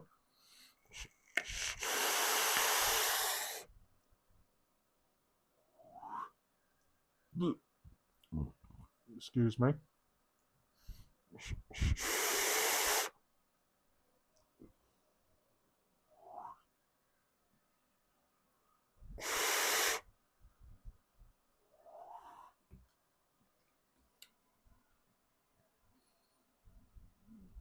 Bit dry. Let's get some more juice in there.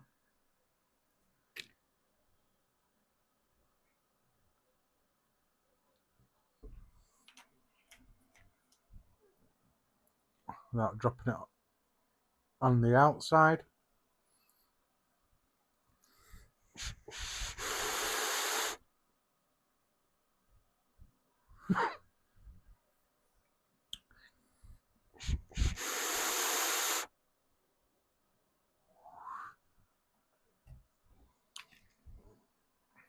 So I am going to attach this back to the glass tank, because like I said, I don't know if that makes a difference.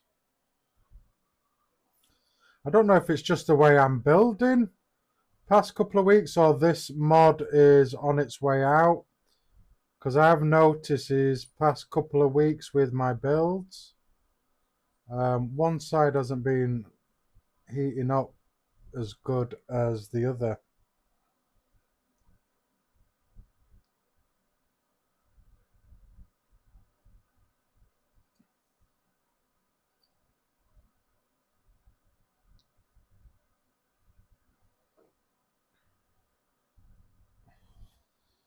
So you want it on there about hand tight. So I have attached it back to the tank.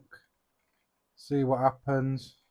So I'm just going to zero out my mod.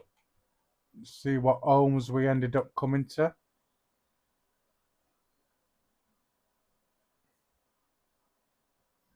Is this a new coil? Yes. So 0.17 is what it came out to. 0.17. So let's get this wicked up then, guys. Let me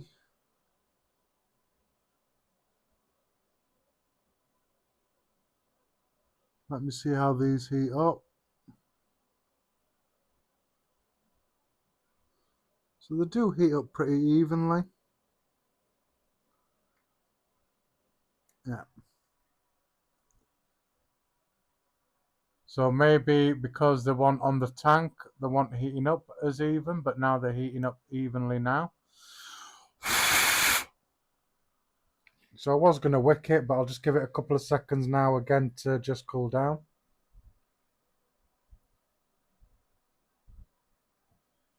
Turn that back down. Mr. Intense, you guessed 1.5. That's not too bad. Very, very close.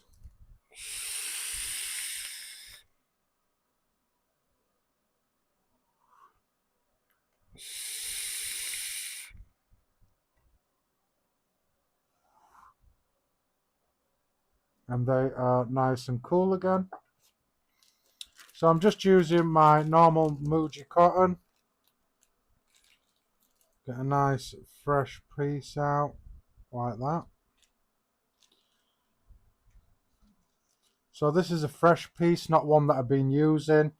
So you have heard me say there is a hard layer on both sides, which is what I'm going to do now. Just going to peel off the hard layer on the outside. And I just want the fluffy stuff in the center.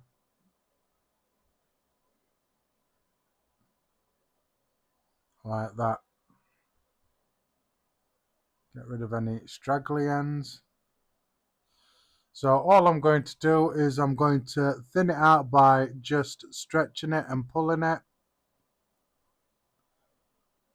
This will help a lot with the wicking. Just by stretching it a bit.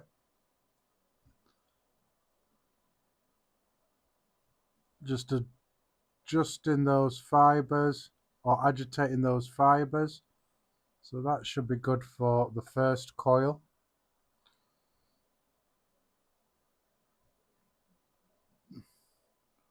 So agitate those end bits like that. So you want it like that, nice and thin. Then I'm going to roll it. I don't want to be touching the center part. I want to keep that nice and fluffy, or the bit that's going to go inside the center of the coil.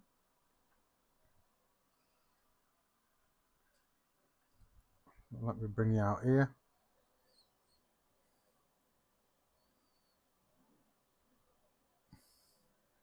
So I'm just going to thread that through, and that's perfect. Nice amount of resistance in there. So I won't be poking this cotton all the way down into the deck.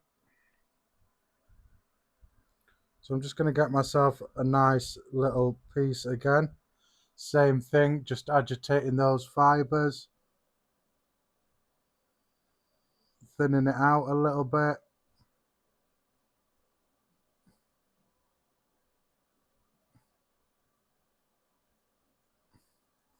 Pulling that off. Like that again.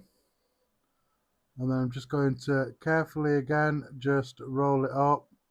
Try not to touch the middle part. I want that to stay nice and fluffy. Fluffy duffy. Bring it back here. And just pop that through there.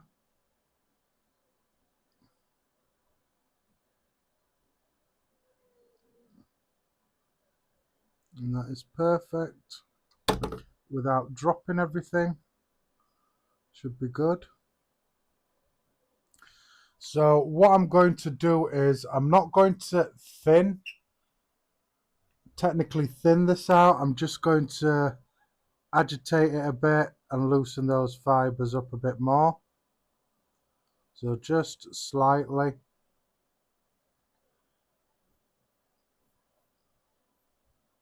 Like that. Same on the other side. I'm just going to do the same. I'm just going to agitate those fibers a little bit.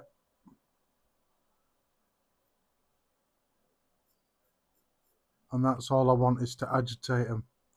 Make them all fluffy. So I just want to roughly measure. So I'd say about there should be good. So I just want them tucking into that juice well. I don't want going all the way down into the tank. I just want it far enough that when I tilt my mod and everything, that it will hit those wicks. So very, very carefully, I'm just going to pop that down there like that. Or even better, what I'll do is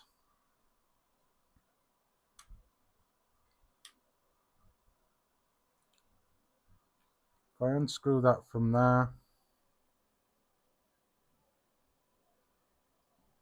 remove the tank part like that.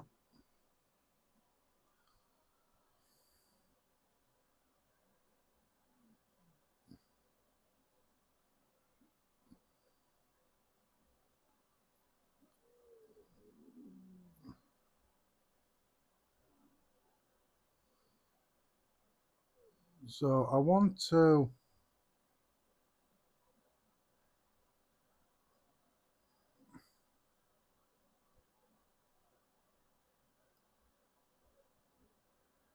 without messing around too much.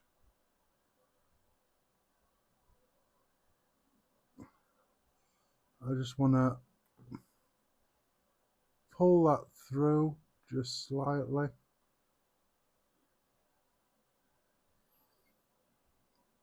Making it all fluffy as it was. And then same again with this one. I just want to get this all together and get that down this space here, this wicking port just here. Just pull it down.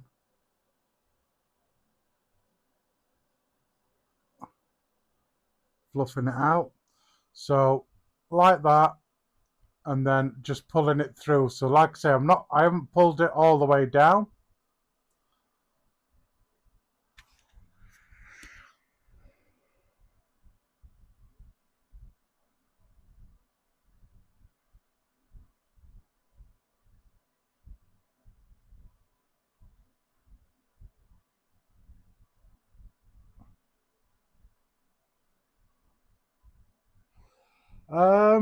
0.17 aliens, I'd probably say the 28 gauge, 38 gauge aliens, gaming vapor. Because I think when I've done 28 gauge 3-core aliens, when I've done them with 28 gauge and 38 gauge, they come out to around about a 1.7 dual coil. And I'm assuming it's NIAT as well, gaming vapor.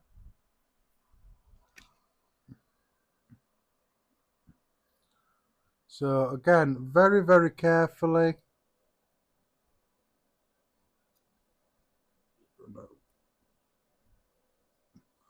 Pop that down there. And then again, with this side, I'm going to do the same.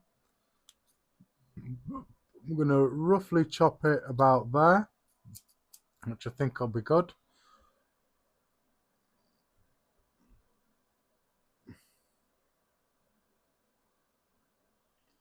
Trying to stay in camera, so I'm sorry guys that I keep going out of camera.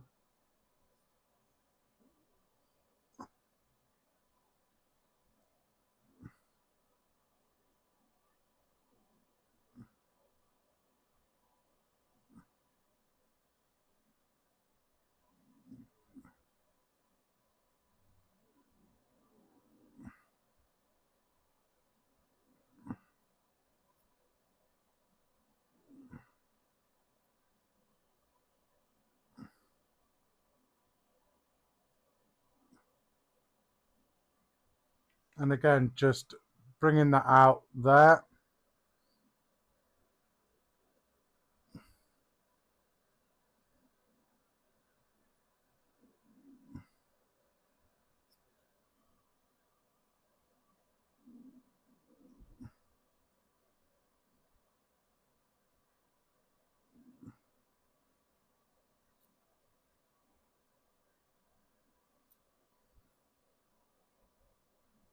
Sorry guys. So I'm just pulling this through here and fluffing it out. So like that. So some people will put their wicks so it sits inside there. I'm not. I'm just having it at the end. So when it's together and you obviously pull it towards you to vape, it'll wet those wicks. Oh, these are 5-core. So 5-core. And are these a dual coil they're coming out at 1.7? Because if they're a 5-core, I'd probably say that they are 30 gauge, maybe wrapped in 38 or 40 gauge aliens.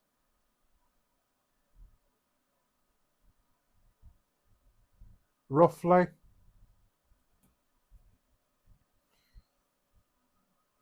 So with them being 5-core, I'd probably say they're definitely 30 gauge cores, or 38 or 40 gauge alien wrap, I'd probably say. So there we are, guys. There we are. So I'm good. So for this, there's no filling area in the top, so I have to fill the tank as it is now and then pop this on top.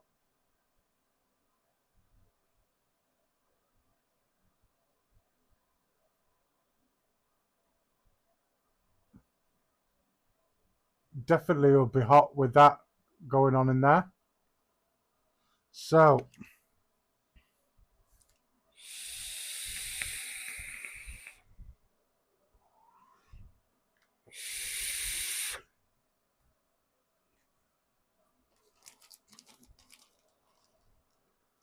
it's not bad at building. It can be a bit fiddly.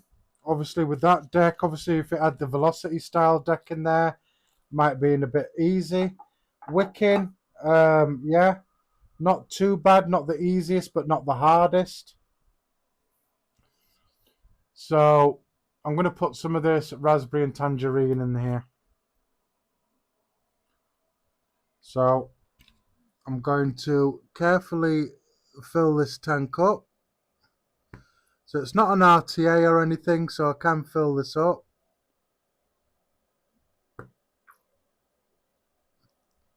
This is supposed to hold a decent amount of liquid as well, about 4.5 mils. So I've got that there, and then very, very carefully I'm going to screw the RDA onto the tank.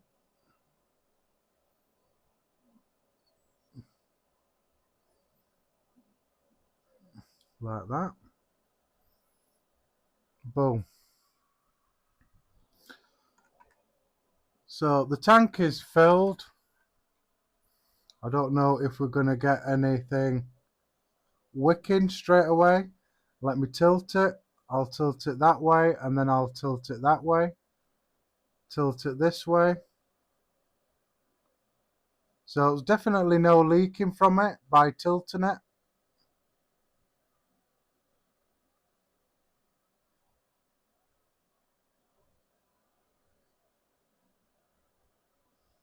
Are we getting anything? Any wicking going on? So anyway, let's get this juiced up. I can see just slightly, but it's taking its time. So let's get these primed up. Make sure I haven't got this on too high, which I think there should be nice. So I'm just going to drip some on the coil. Get that all primed up.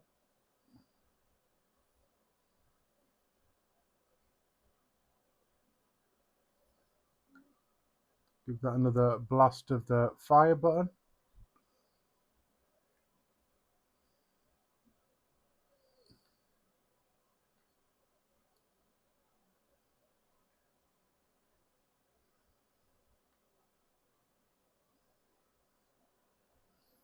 Bump that up a bit more. There we are. And we have vapors.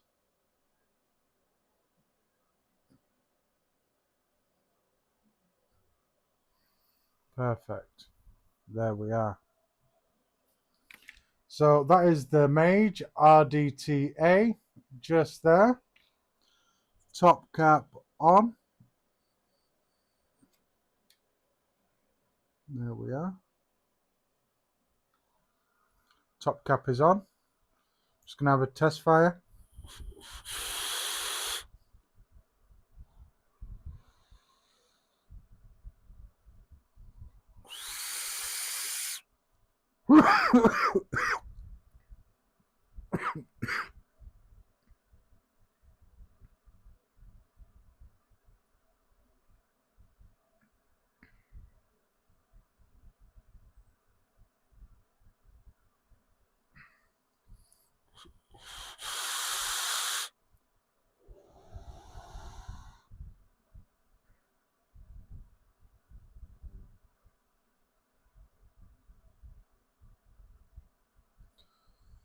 Just trying to get this set up the best I can.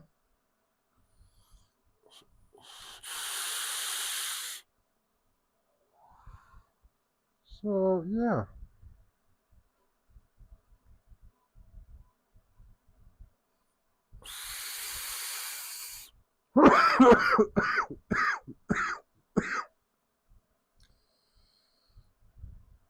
So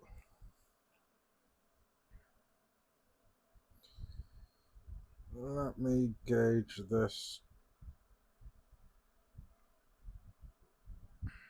So about there. Should be good.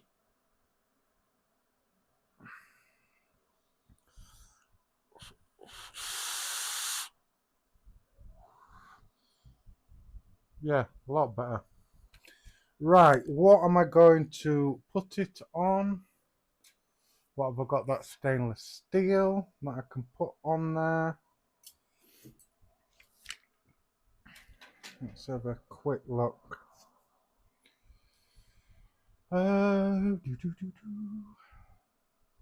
Let's. So I don't have many regulated mods, so I have used this before. The Couport Primus 200 watt by Smock. It was a Smock company. And I think that'll go well with the stainless steel RDTA. So some freshly charged batteries in there. Some ODB booby wraps.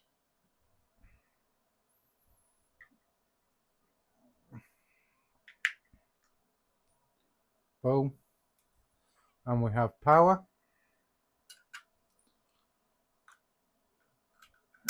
There we are.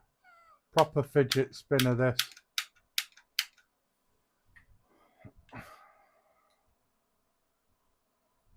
Try not to stick myself with wire. Couport, welcome. Boom. 100 watts. Don't want to start it like that. No, put it down.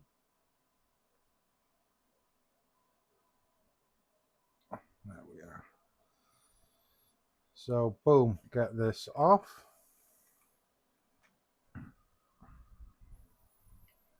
Put that on here, which I think it'll go nice.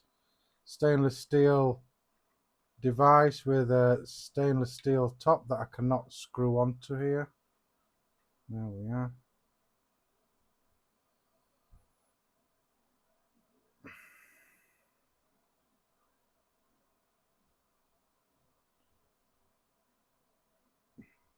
want that. There we are. Is this a new coil? Yes.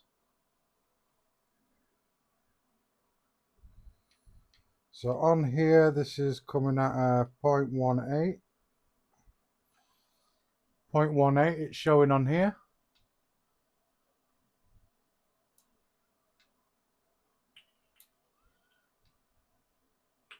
And there we are. Might need a bit more power on that.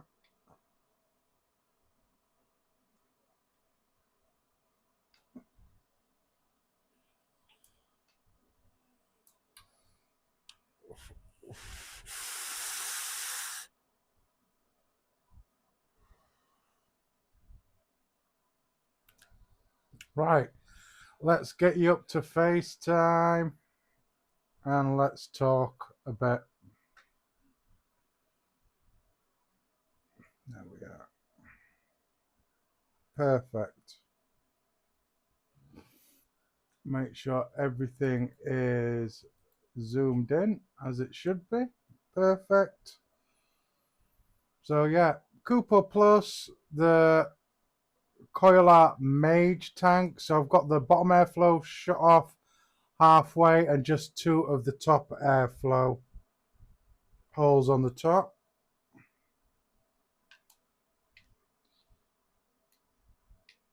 Let me adjust this a bit.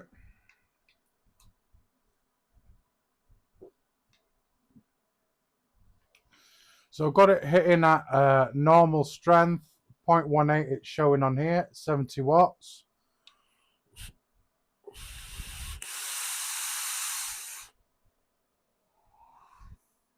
Not too bad, not too bad. Gonna go up a bit higher. Gonna go to 80 watts.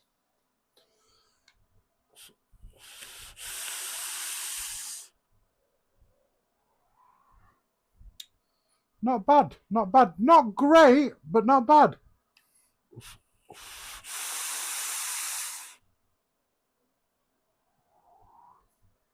Great vapor.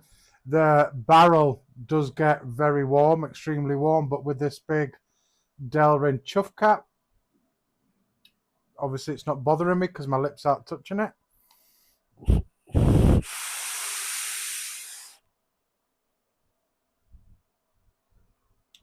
You know what? That isn't bad flavour, to be fair. It's not great flavour. Do I have other RDAs, RTAs with a lot more banging flavour? Yeah, I have, but it's not to be sniffed at in any way.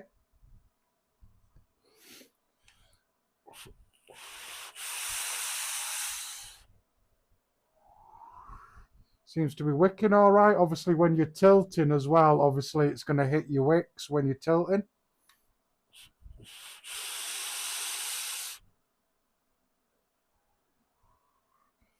Probably the only thing straight off the bat that I don't like is there's no mechanism where the deck is for you to fill it up. You've got to fill it up by taking the RDA off.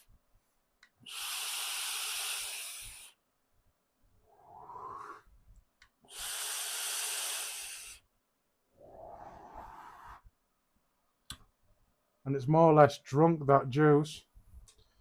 So, will that let me? Oh, that came off pretty easily. So I'm going to fill that back up, or the tank bit back up.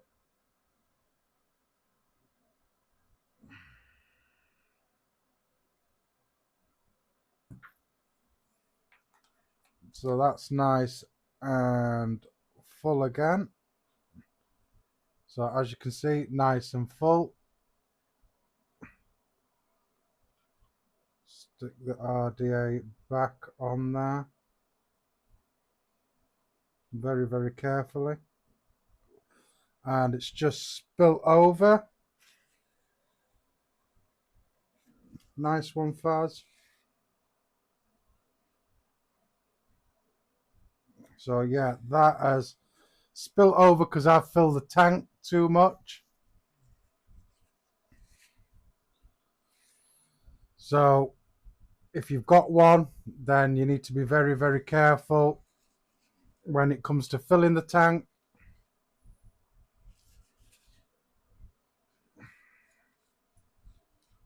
Let me just pull that off, because otherwise that's going to bother me.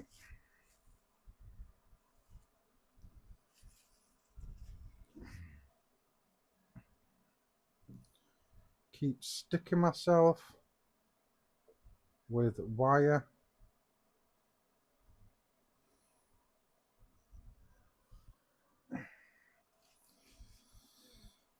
So give that a wipe, give the mod a wipe, and again, just stuck myself with wire.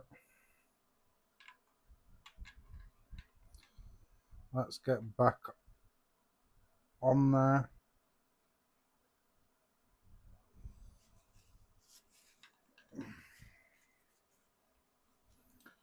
We'll have to readjust my top cap, which it was about there.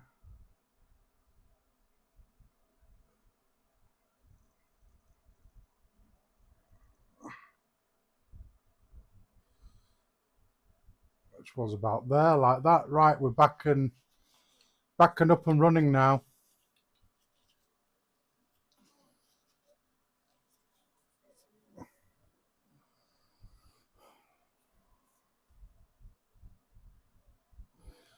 Yeah, true. So anyway, tanks full, overflow like it was.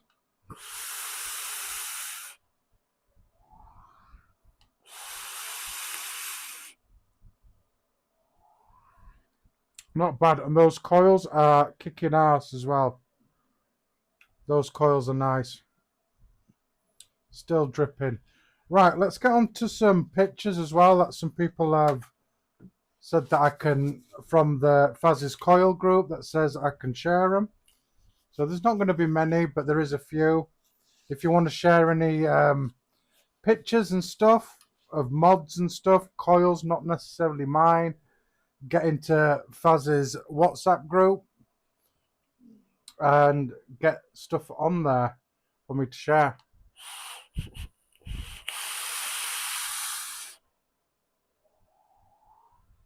I mean, there's plenty of airflow, even with just the under airflow open. Plenty of airflow, but it is a bit whistly. The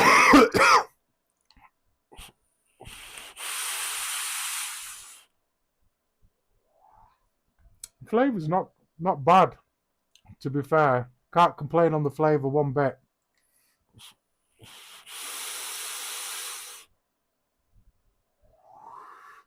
It's just not in your face flavour like some RDAs and RTAs that I've got, like this one here, the Calito. It's an RTA.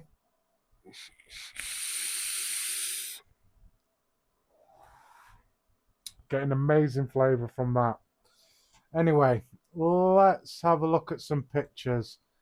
And hopefully I will get all the names right and everything. So let's start off with Alex Sandervapes. He was in the comments. He might still be. This is a few pictures that he sent in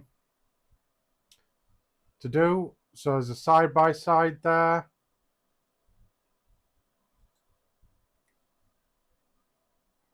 Bonzamek with some of my alien coils. Nice combo. And again, just there, lovely combo with the RDA and the Bonzamek. Can't remember. He did say what the RDA was, but I can't remember. Maybe somebody else can recognize it. And he did send me a bit of crackle on the side-by-side as well.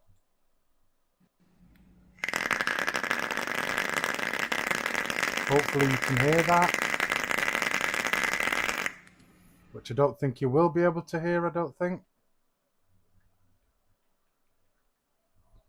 Let's try again.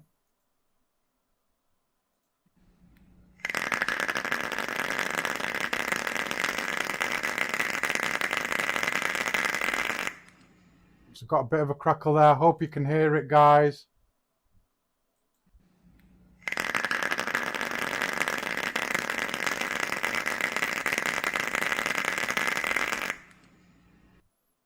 So a nice little bit of crackle juice there. And that's from Alex. So we have one from Jack also, another side by side there. I don't know, is that the Harrier? And I don't know what the RTA is at the top.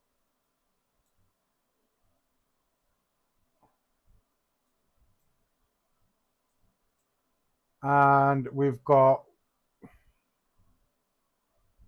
one from Dead Node. And there we are.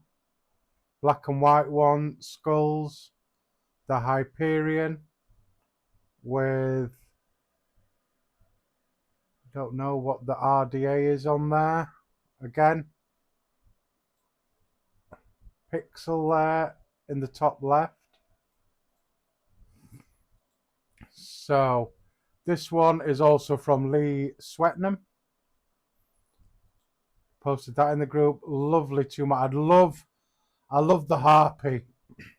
I'm not a borrow person.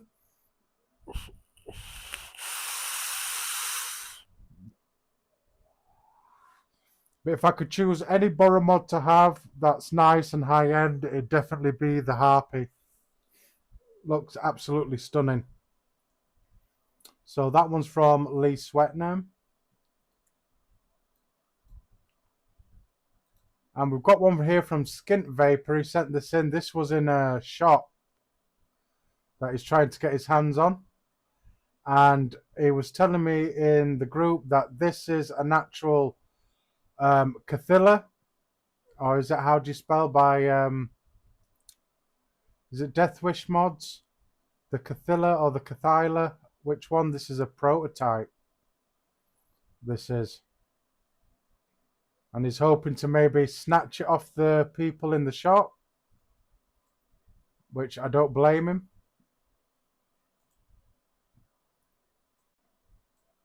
And that's it, guys, for now. Like I say, if you want me to share anything, get into that group. Even if you're not buying Coils, you see some behind the scenes shit and you get to know any updates, and we all have a nice chat in there, share our mods, what we're vaping, what we're doing and stuff. Yeah, if it wasn't for the guys in the group, I wouldn't have the group, basically. It's you guys and you guys that watch me that make me be the person that I am, that keep me going. So without you guys, yeah, I haven't really got a channel or a group, really. So appreciate you all.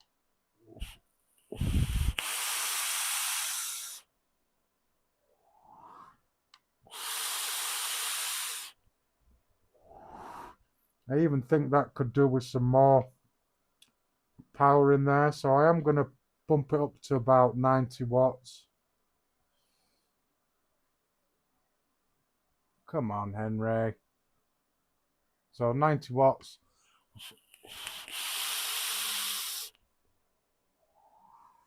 That's a lot better.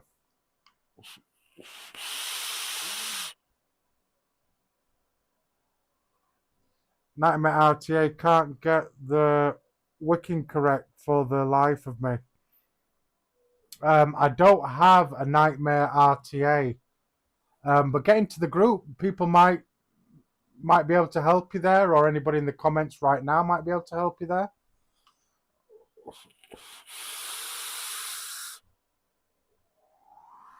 Got to admit, the flavour did get better bumping it up. I am going to bump it up to 95 watts.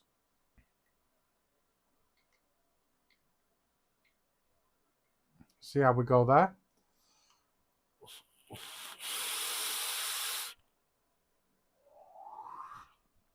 Yeah, a lot better.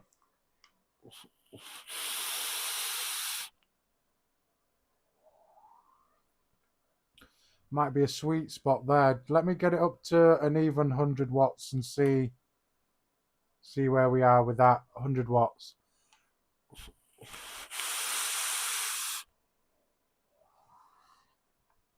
Nice. Getting a bit of a nick rush there.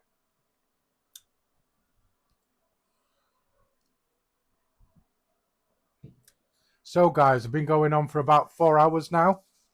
which I think is enough time. I like to keep it fresh and everything. Do something different each week. Hopefully, next month I have got my nicotine. I've got a big delivery of VG and PG from Darkstar today. 10 litres of VG, 5 litres of PG. So hopefully by the end of next month, I'm going to be buying some one-shot concentrates, and I will introduce that into my lives as well. I'll do a segment where I mix up some juice, or I'll start mixing up some juice. So hopefully if that's something that you might be interested in as well, okay, maybe consider subscribing as well. Don't forget to like, share with anybody, comment. YouTube doesn't like us at the moment, so all the subscribers, all the likes, all the comments, all the shares helps bump up the algorithms and get this live out to other people that might be interested in making their own coils or buying coils off me, or just interested in the process of making coils, because I know a lot of people enjoy watching people make coils but not necessarily like to do it themselves. But like I say, I also sell coils now, so get into that Faz's group as well, WhatsApp group, because then you can order some coils off me. I do make to order. Some I've got ready to go, aliens and some Fralians I've got ready to go. But most of the other ones, depending on the configuration, they're all made to order. I do a few MTL coils, MTL aliens, and MTL staggered fuse Claptons as well. They're the only ones that I've got on the MTL range at the moment. And then the same with some RDLs, some 3-core aliens, and some 3-core staggered fuse Claptons as well for MTL or RDL vapors out there for borrows and stuff like that. So I do them. Big shout out to Mr. Intense as well. That's kept the chat nice and chat nice and lively with all the links and everything. Make sure that you go follow those YouTube groups, YouTube channels and Facebook groups and what have you. Get them going. So big shout out to Mr. Intense. Love you, my brother. Thanks for dropping in and doing plenty of work as well, because you're working and I appreciate you and love you all. Here every Tuesday, 8 p.m. without fail, unless something comes up. I was close to cancelling because I'm swamped with orders and stuff, but I thought, no, I'll have a break, do my live. People are counting on me. So, like I say, every Tuesday, 8 p.m. is where I'm at. I do post on social media, so keep your eyes out there for your reminders for the live streams and links and stuff. And if you want to see what's going on behind the scenes and stuff, get onto that WhatsApp, Faz's Coil WhatsApp group as well. So I'll leave it there, guys, and I will see you hopefully on the next one. Like I say, I appreciate you all.